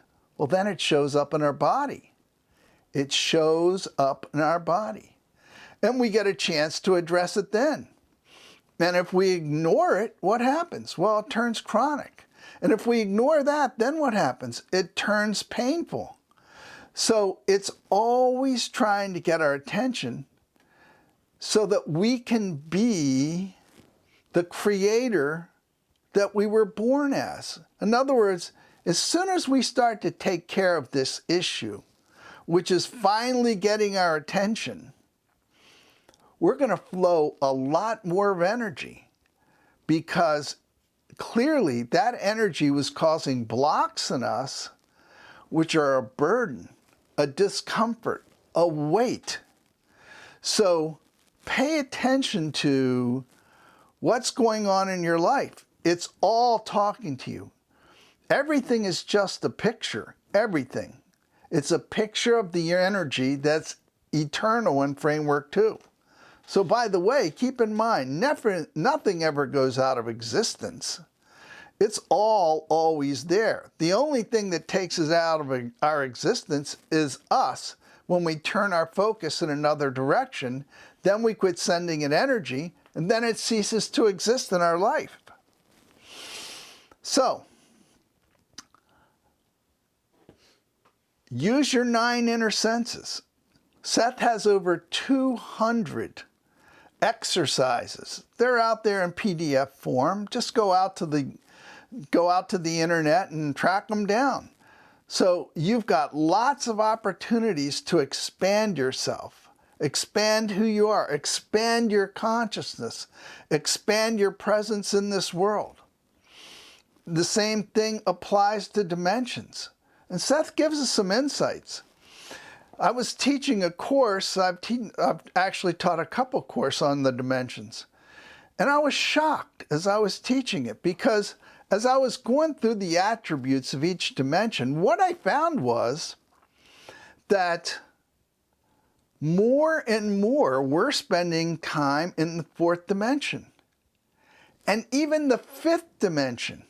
And I was shocked about the actual amount of time we're spending in these other dimensions. And you'll stay there longer and longer if you pay attention to your vibration. If you continue to shepherd it and move it in the direction and point it in the direction you want it to go. And what will take you out of the fourth density? What will take you out of the fifth density, the fourth and fifth dimensions? And for me, by the way, I use those terms, density and dimension, interchangeably, although some people don't. What takes you out is negativity. Negative emotion will drop you out like a rock. There's nobody there punishing you or keeping track of you. It's just you. When you let your energy go down, that's going to drop you out of that fourth density or fifth density, which is so wonderful to be in, that we find ourselves in more and more every day. So wonderful we find ourselves in more and more each day, will just drop you right out like a rock. It has everything to do with us and nothing to do with anybody else. So it depends on the way we're paying attention to and nurturing and focusing our vibration and our focus. Now, let's talk about a dimension that's close to us, our dream dimension. I started my dreams when I started my spiritual journey in 1960 with an Edgar Cayce book called Many Mansions by Gina Sermonara. So my parents despised religion, but they gave me this Edgar Cayce book, and he was very religious. And all of a sudden, after reading that and studying it, and there was so much Edgar Cayce material, I continued to pursue that for another 27 years. And I would go to the ARE Institute and places like that until I discovered Seth in 1972. Now, dreams are a powerful source of guidance and help and experiences, and you can incubate your dreams. If there's something you want to learn about, just say, Spirit, this is what I want to learn about tonight. I want some guidance on this decision, or how can I work with this person or this situation?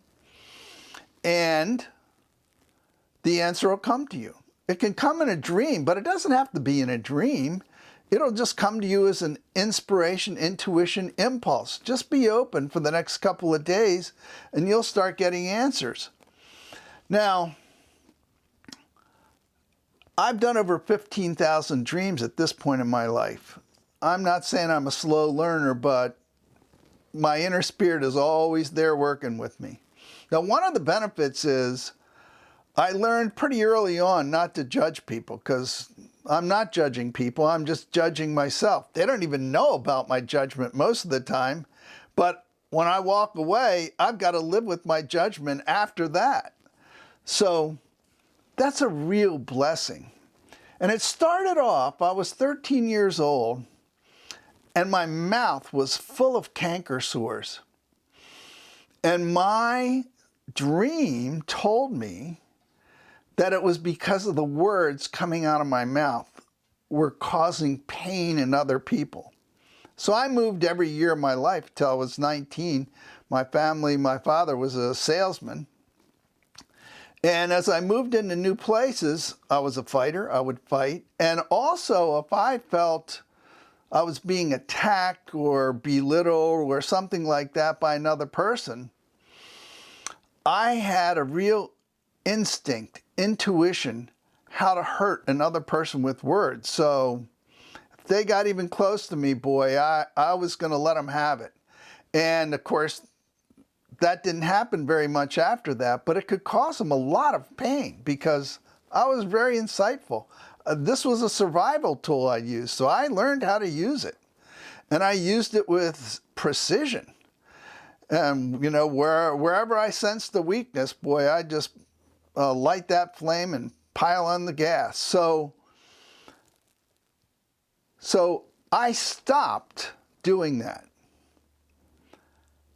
And my canker sores went right away. Immediately, within days, my mouth was full of them. They were completely gone. And then a couple months later, I started to get another one, and oh, wow. you know what, I'm slipping. Whether I'm saying it or it's just in my, I'm slipping. So I got control of myself.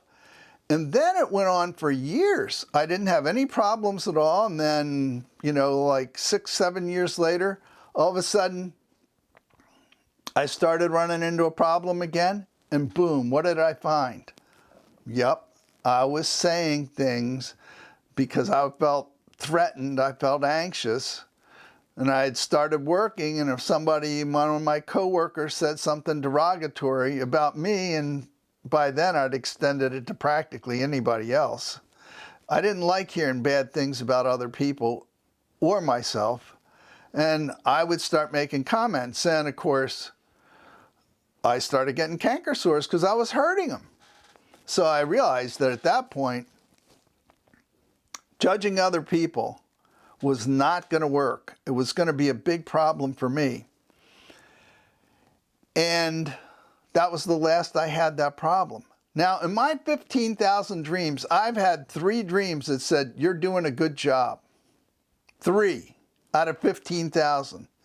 The other 14,997 are going, hey, you need to take a look at this. This is where you can make an improvement.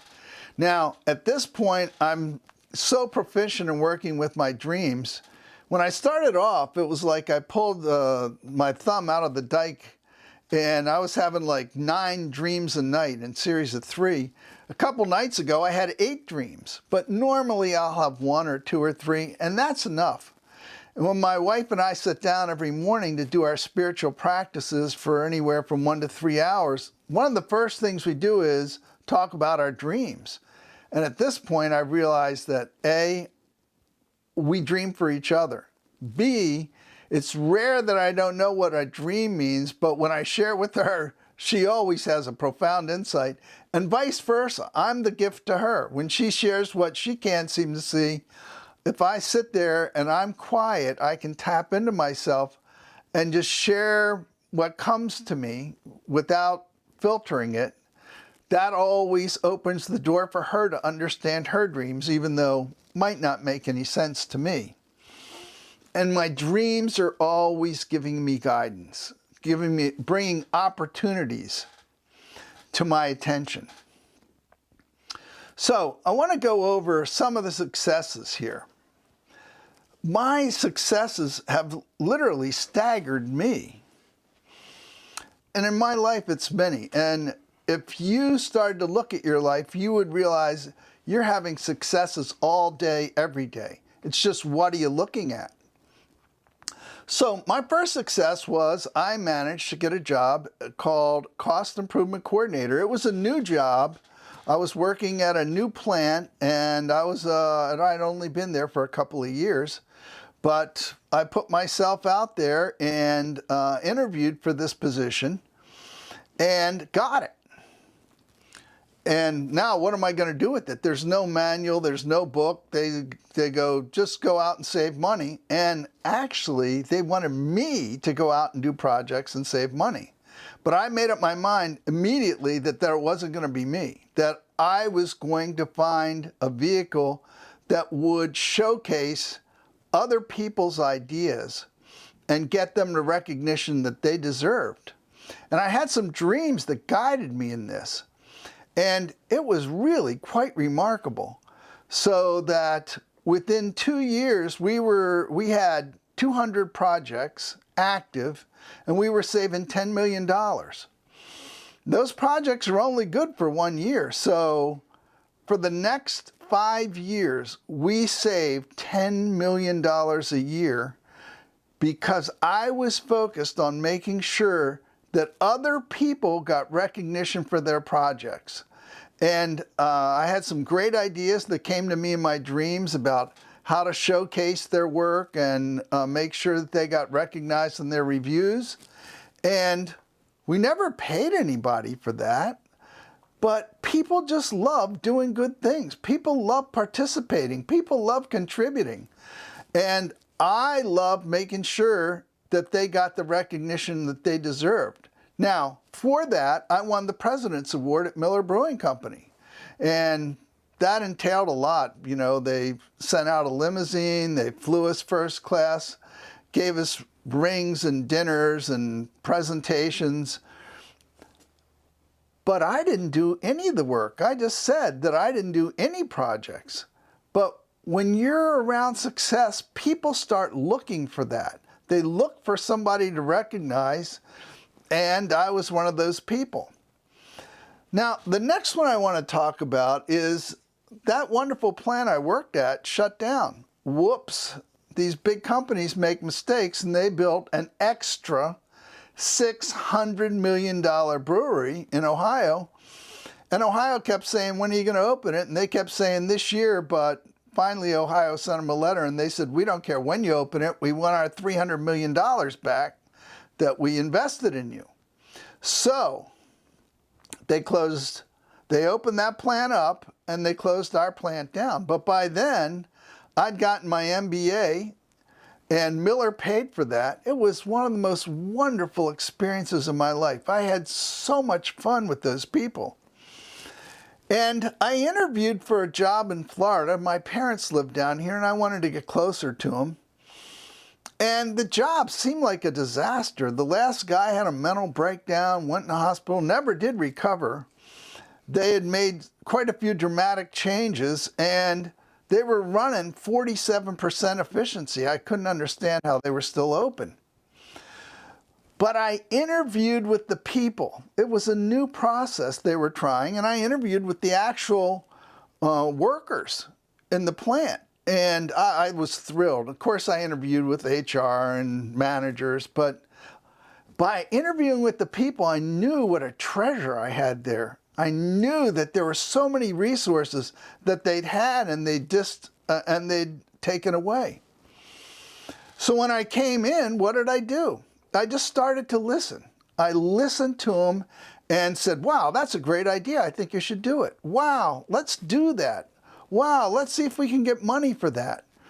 And I would sit everybody down and say, okay, what are the areas we should be focusing on? And then when we were down for shutdown, when there were it was an orange juice plant at Coca-Cola, Minute Maid, I said, let's put together a target list for where we're going to work and what we're going to improve. And in the first year, we improved 30%. We went from 47% to 77%. And in the subsequent 2 years, we went up another 20%. So in 3 years, we were running at 97.5% efficiency. And how did I do that? I listened to people. I tried to set systems in place where people could see that their ideas were being done and how they were being done.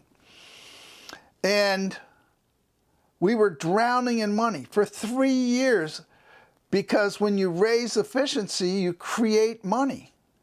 And so I had to actually coach people. Like the first year, we had an extra $1 million and the plant manager said in September, hey, I got to spend this.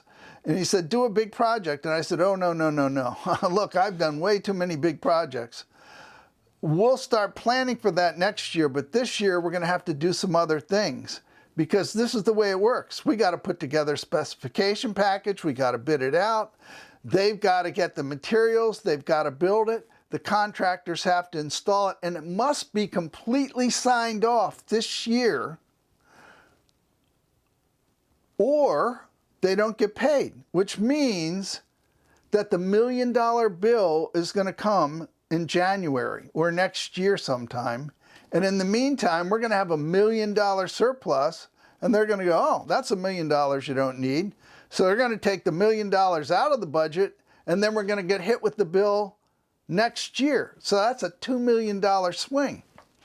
So I said, let's do a lot of small projects. I'm thrilled. And then we'll all benefit from it. And I also did a huge amount of training with my employees because they weren't busy doing work. I sent them out and we trained on every advanced technology out there. Infrared thermography, vibration analysis, oil analysis, laser alignment. The list just went on and on. Electrical system analysis. And as a result, we knew when there were problems out in the equipment before the problems ever came up. We said, in 3 weeks, we got a plan to do this. My point is that when you love people, and it's so wonderful to be around people that are successful, that are enjoying themselves. So I'm telling you, the set things that we're talking about here work. They work powerfully. I've used them in my life, and I've had many other remarkable successes in my life. I got the Outstanding Academic Achievement Award in my MBA program, just because I followed some of my intuitions. So these principles work powerfully. They can change your life. They can change the world. This is a real treasure. I hope what I've shared with you today can give you some insights and new perspectives on life, and realize that you're in the driver's seat. And what a wonderful treasure chest we have in the Seth material. Thank you, dear friends. I love you. My heart sings with this opportunity I'm so honored to have. Thank you, and have a great day.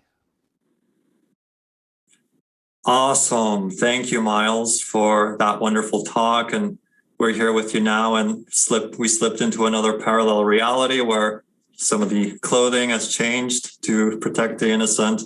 So thank you for joining us. And thank you, Virginia, for co-hosting with us. I'm going to dive in with something that's that's a super electric topic here, because you talked about beliefs and you talked about shifting your focus, right? And so this is the way I framed it is what is the relationship between glossing something over, turning to something more positive, and examining our negative beliefs, right? Can you expand on that a little bit? Because I feel like this is like the meat, this is like the rich aspect of spiritual practice here.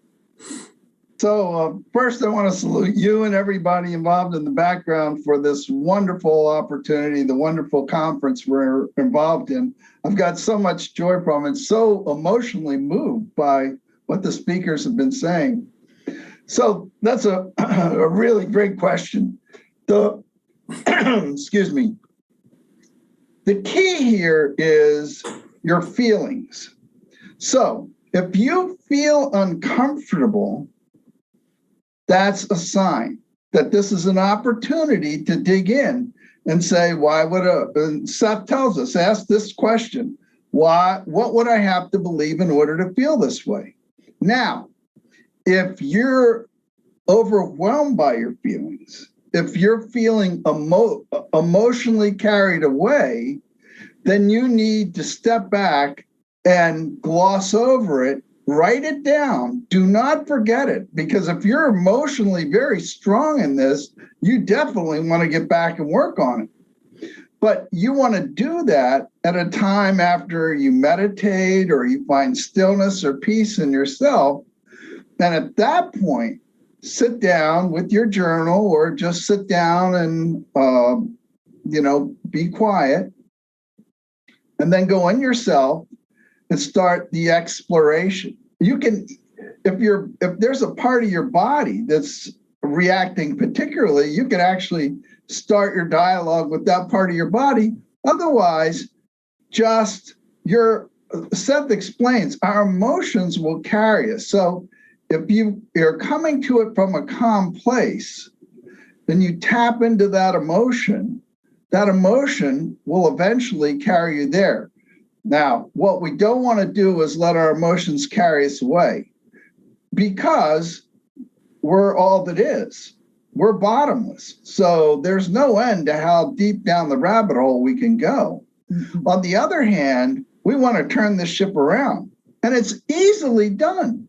Let's identify the belief, the limiting belief. There's some limiting belief here. Seth tells us in every case, there's some limiting belief. And once we identify that belief and address it with the multitude of empowering beliefs that Seth gives us through the course of his books, my wife and I keep a list so that we can refer to beliefs that will empower us to change this limiting belief. And then we try and create a feeling or a visualization or a feeling tone. And the next time it comes up, so we try and cement that now, and you can even use set up a trigger inside yourself with your fingers, for instance. And the next time it comes up, go to what you want. Go to what you visualize, what you've created with your new beliefs, the new belief structure. You've grounded yourself in it. You've created a visualization, and just keep doing that.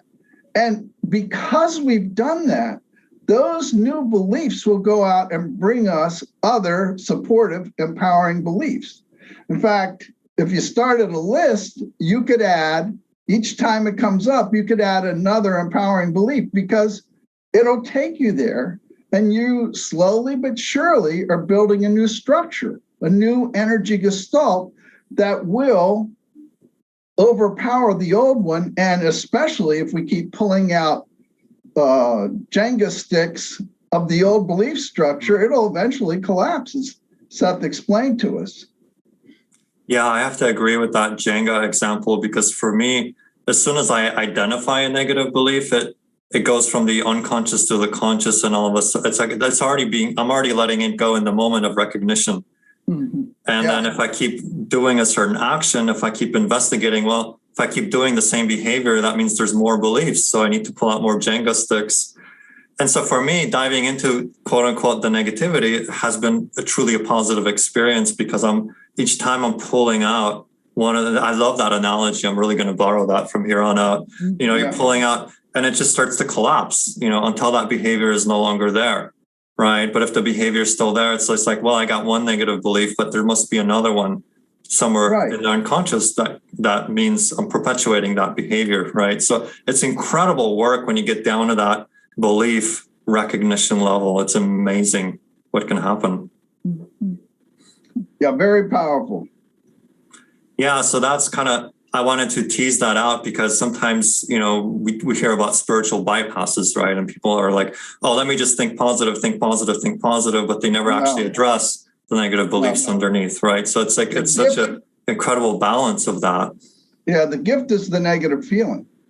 Yes. In fact, anytime we feel uncomfortable, it's the universe telling us that we're ready for an expansion. Exactly. So it's a gift. It's not a problem or a threat, or it's, hey, Christmas is here now. If we take care of this, we're going to flow more energy. We're going to raise our vibration, flow more energy, and the world is going to blossom into an even more beautiful place than it was before.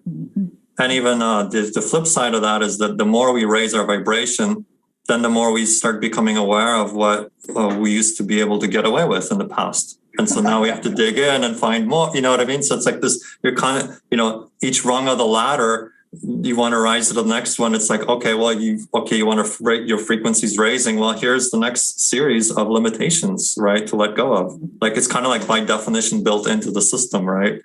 So it's not like, oh man, I got another round of negativity to deal with. It's like you said, it's like, oh boy, like I'm getting ready to go to that next rung in vibration, right?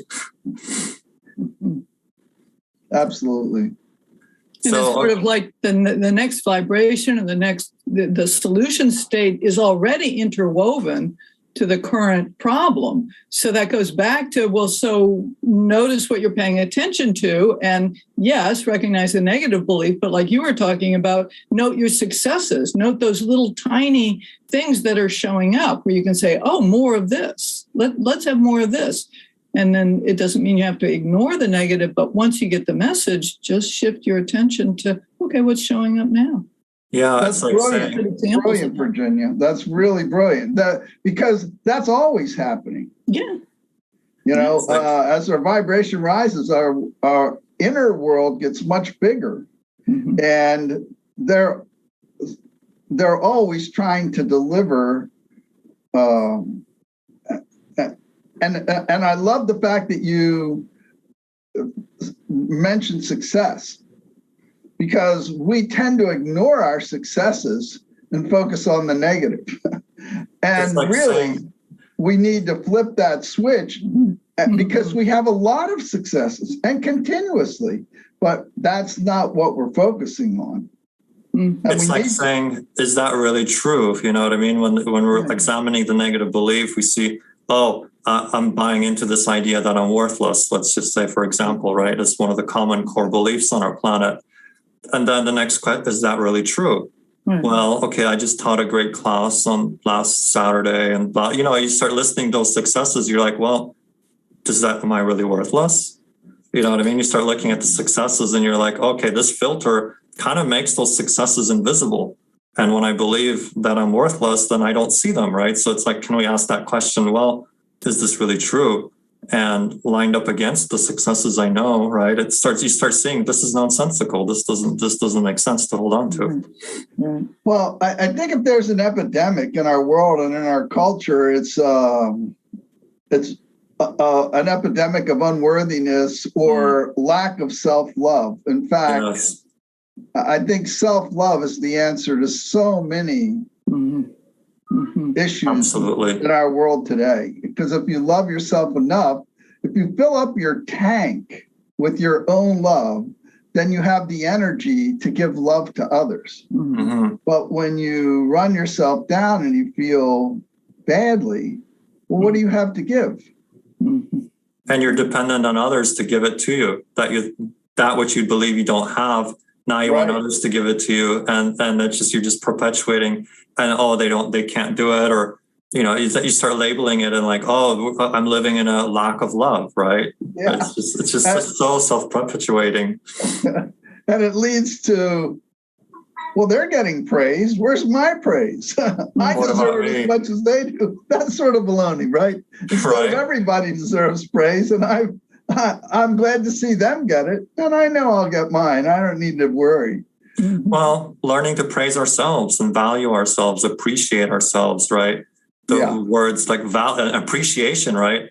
It adds value. To appreciate is to rise in value, right? It's just like we have to give it to ourselves first. And I always come back to that when I get caught in a little eddy of negativity. It comes back to self-value, self-love, like you said. Right.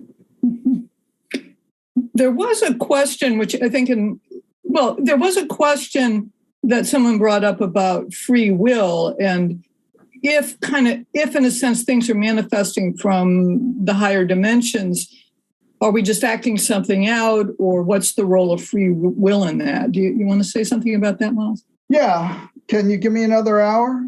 Yeah, exactly. That came from Justin, by the way, in the chat room. Thank you. Yeah. Right. But the short of it is that, of course, we work with our committee. We put a lot of work in with our committee before we come into this reality. So we set things up for our personal growth and expansion before we come here. And those are things that we're going to encounter. But we always have free will, and we have free will within the context. And they're not a surprise. These things coming into our life are not a surprise. You will always encounter them in your dreams. Sue Watkins did that fabulous book on dreams and dreaming in the community, and found that 70% of the people in her community were dreaming together. So there's not going to be a surprise that shows up in your life. You might feel like it is, but it's not. It's all well thought out and planned. But in every case, every particle of existence has free will to participate in that new situation. And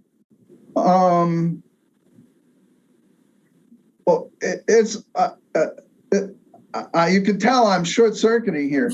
Seth actually goes over, we have the ability to even change our soul. We can change our soul family. There's no limit to our freedom. And Seth goes over exiting this reality to non-physical. And we can, he said, you can have 5 or 6 times that you make a change in that. Because you've changed the way you view you run into somebody like Tom, who gives you hope, who says, wow, there's a pathway here. This is material that's endlessly powerful. And now you get a new lease on life. And of course, you can work with your spirit and go, well, I'm going to stick around and continue to do this. So there's no limit to our freedom. But yes, we do put things in our life that we've established in advance that are our greatest opportunities to grow and to become all of who we are.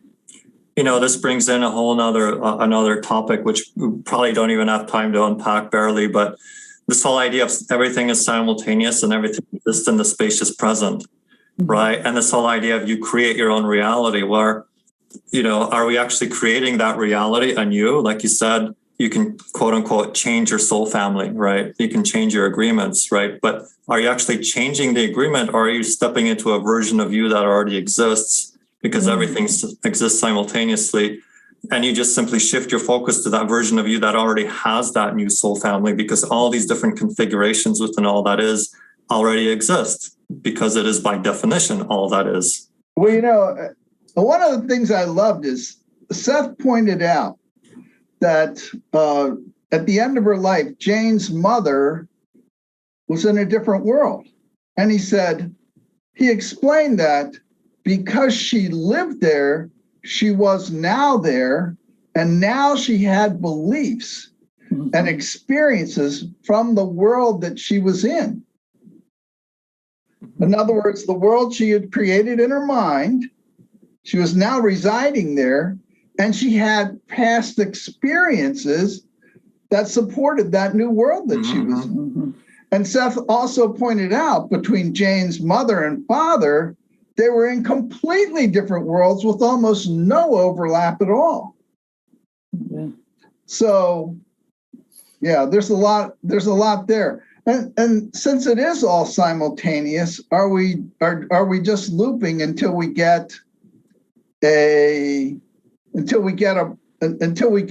complete a growth and understanding, an expansion? Kevin Moore kept asking the channelers that, and finally one said, yes, that's actually what's going on. And it made me think, this sounds like a computer program. Well, it's like we're here to experience a sense of continuity and a sense of a story unfolding over time, right? And from a fifth dimensional perspective, it's all simultaneous. And so you can perceive all the moments at the same time. Whereas in time space, you get to actually see how beautiful it is for a rose to open and to go through all of its intricate, steps and stages, right? Whereas from another level, you see the totality and its completion. So you don't appreciate the click, click, click, frame by frame, right? You see the whole film strip in front of you, and you see the totality, right? So there's a certain level of appreciation to slowing it down and bringing it down into a time-space construct. Right, yeah. The experience, value fulfillment through that, right? Right, because that keeps coming back to awareness and consciousness. So it's like you can either bring your awareness or consciousness to the minutia of day-to-day life and appreciate that. You can go into the microscopic level, or you can use your consciousness or awareness to then expand to kind of wider or broader viewpoints and everything in between. So I think that really goes to the choice is where do you want to put your attention? So it's not like you're going to resolve everything on the physical level. It's just at a certain point, I think we kind of get bored and we're like, okay, let's really move into this other dimension, or, and whatever part of me that was can continue to do whatever it wants to do. But my consciousness is moving someplace else. So again, that's a brilliant observation, Virginia, because Seth points out that, for instance, people that have Alzheimer's or other mental dementia, their body is here, but they have gone at the spirit level to another dimension where they can find fuller expression. Yeah, and then having their body here allows them to move back and forth. That analogy, it's like some people want to move all at once. Other people want to move one box at a time. So it does seem like people with dementia, they're moving at one box at a time, and then they come back and then they go. And as Seth has said, that's easier for them. It can be harder for the caretakers, but it's easier for the person because then they're really ready when they make the transitions. The play on words is incredible here. They're shifting through dementia, shifting to another dimension. Slowly, right? Well said. Well, Miles, we definitely have come to about the end of the Q&A here, so I do want to take the time to thank you for tuning in and for putting together a wonderful talk and really working with someone, giving it the really nice, spiffy, professional feel. Thank you for that. And thank you for being here in our Q&A and just being a part of the conference for the last couple of years and many years, right? So thank you. And thanks, Virginia. And thanks, Jeff, for all the behind the scenes work and making that all happen. So let's go ahead and transition now to our next speaker. So let's bring that in. Yeah. My love to everyone. Yeah, thank you.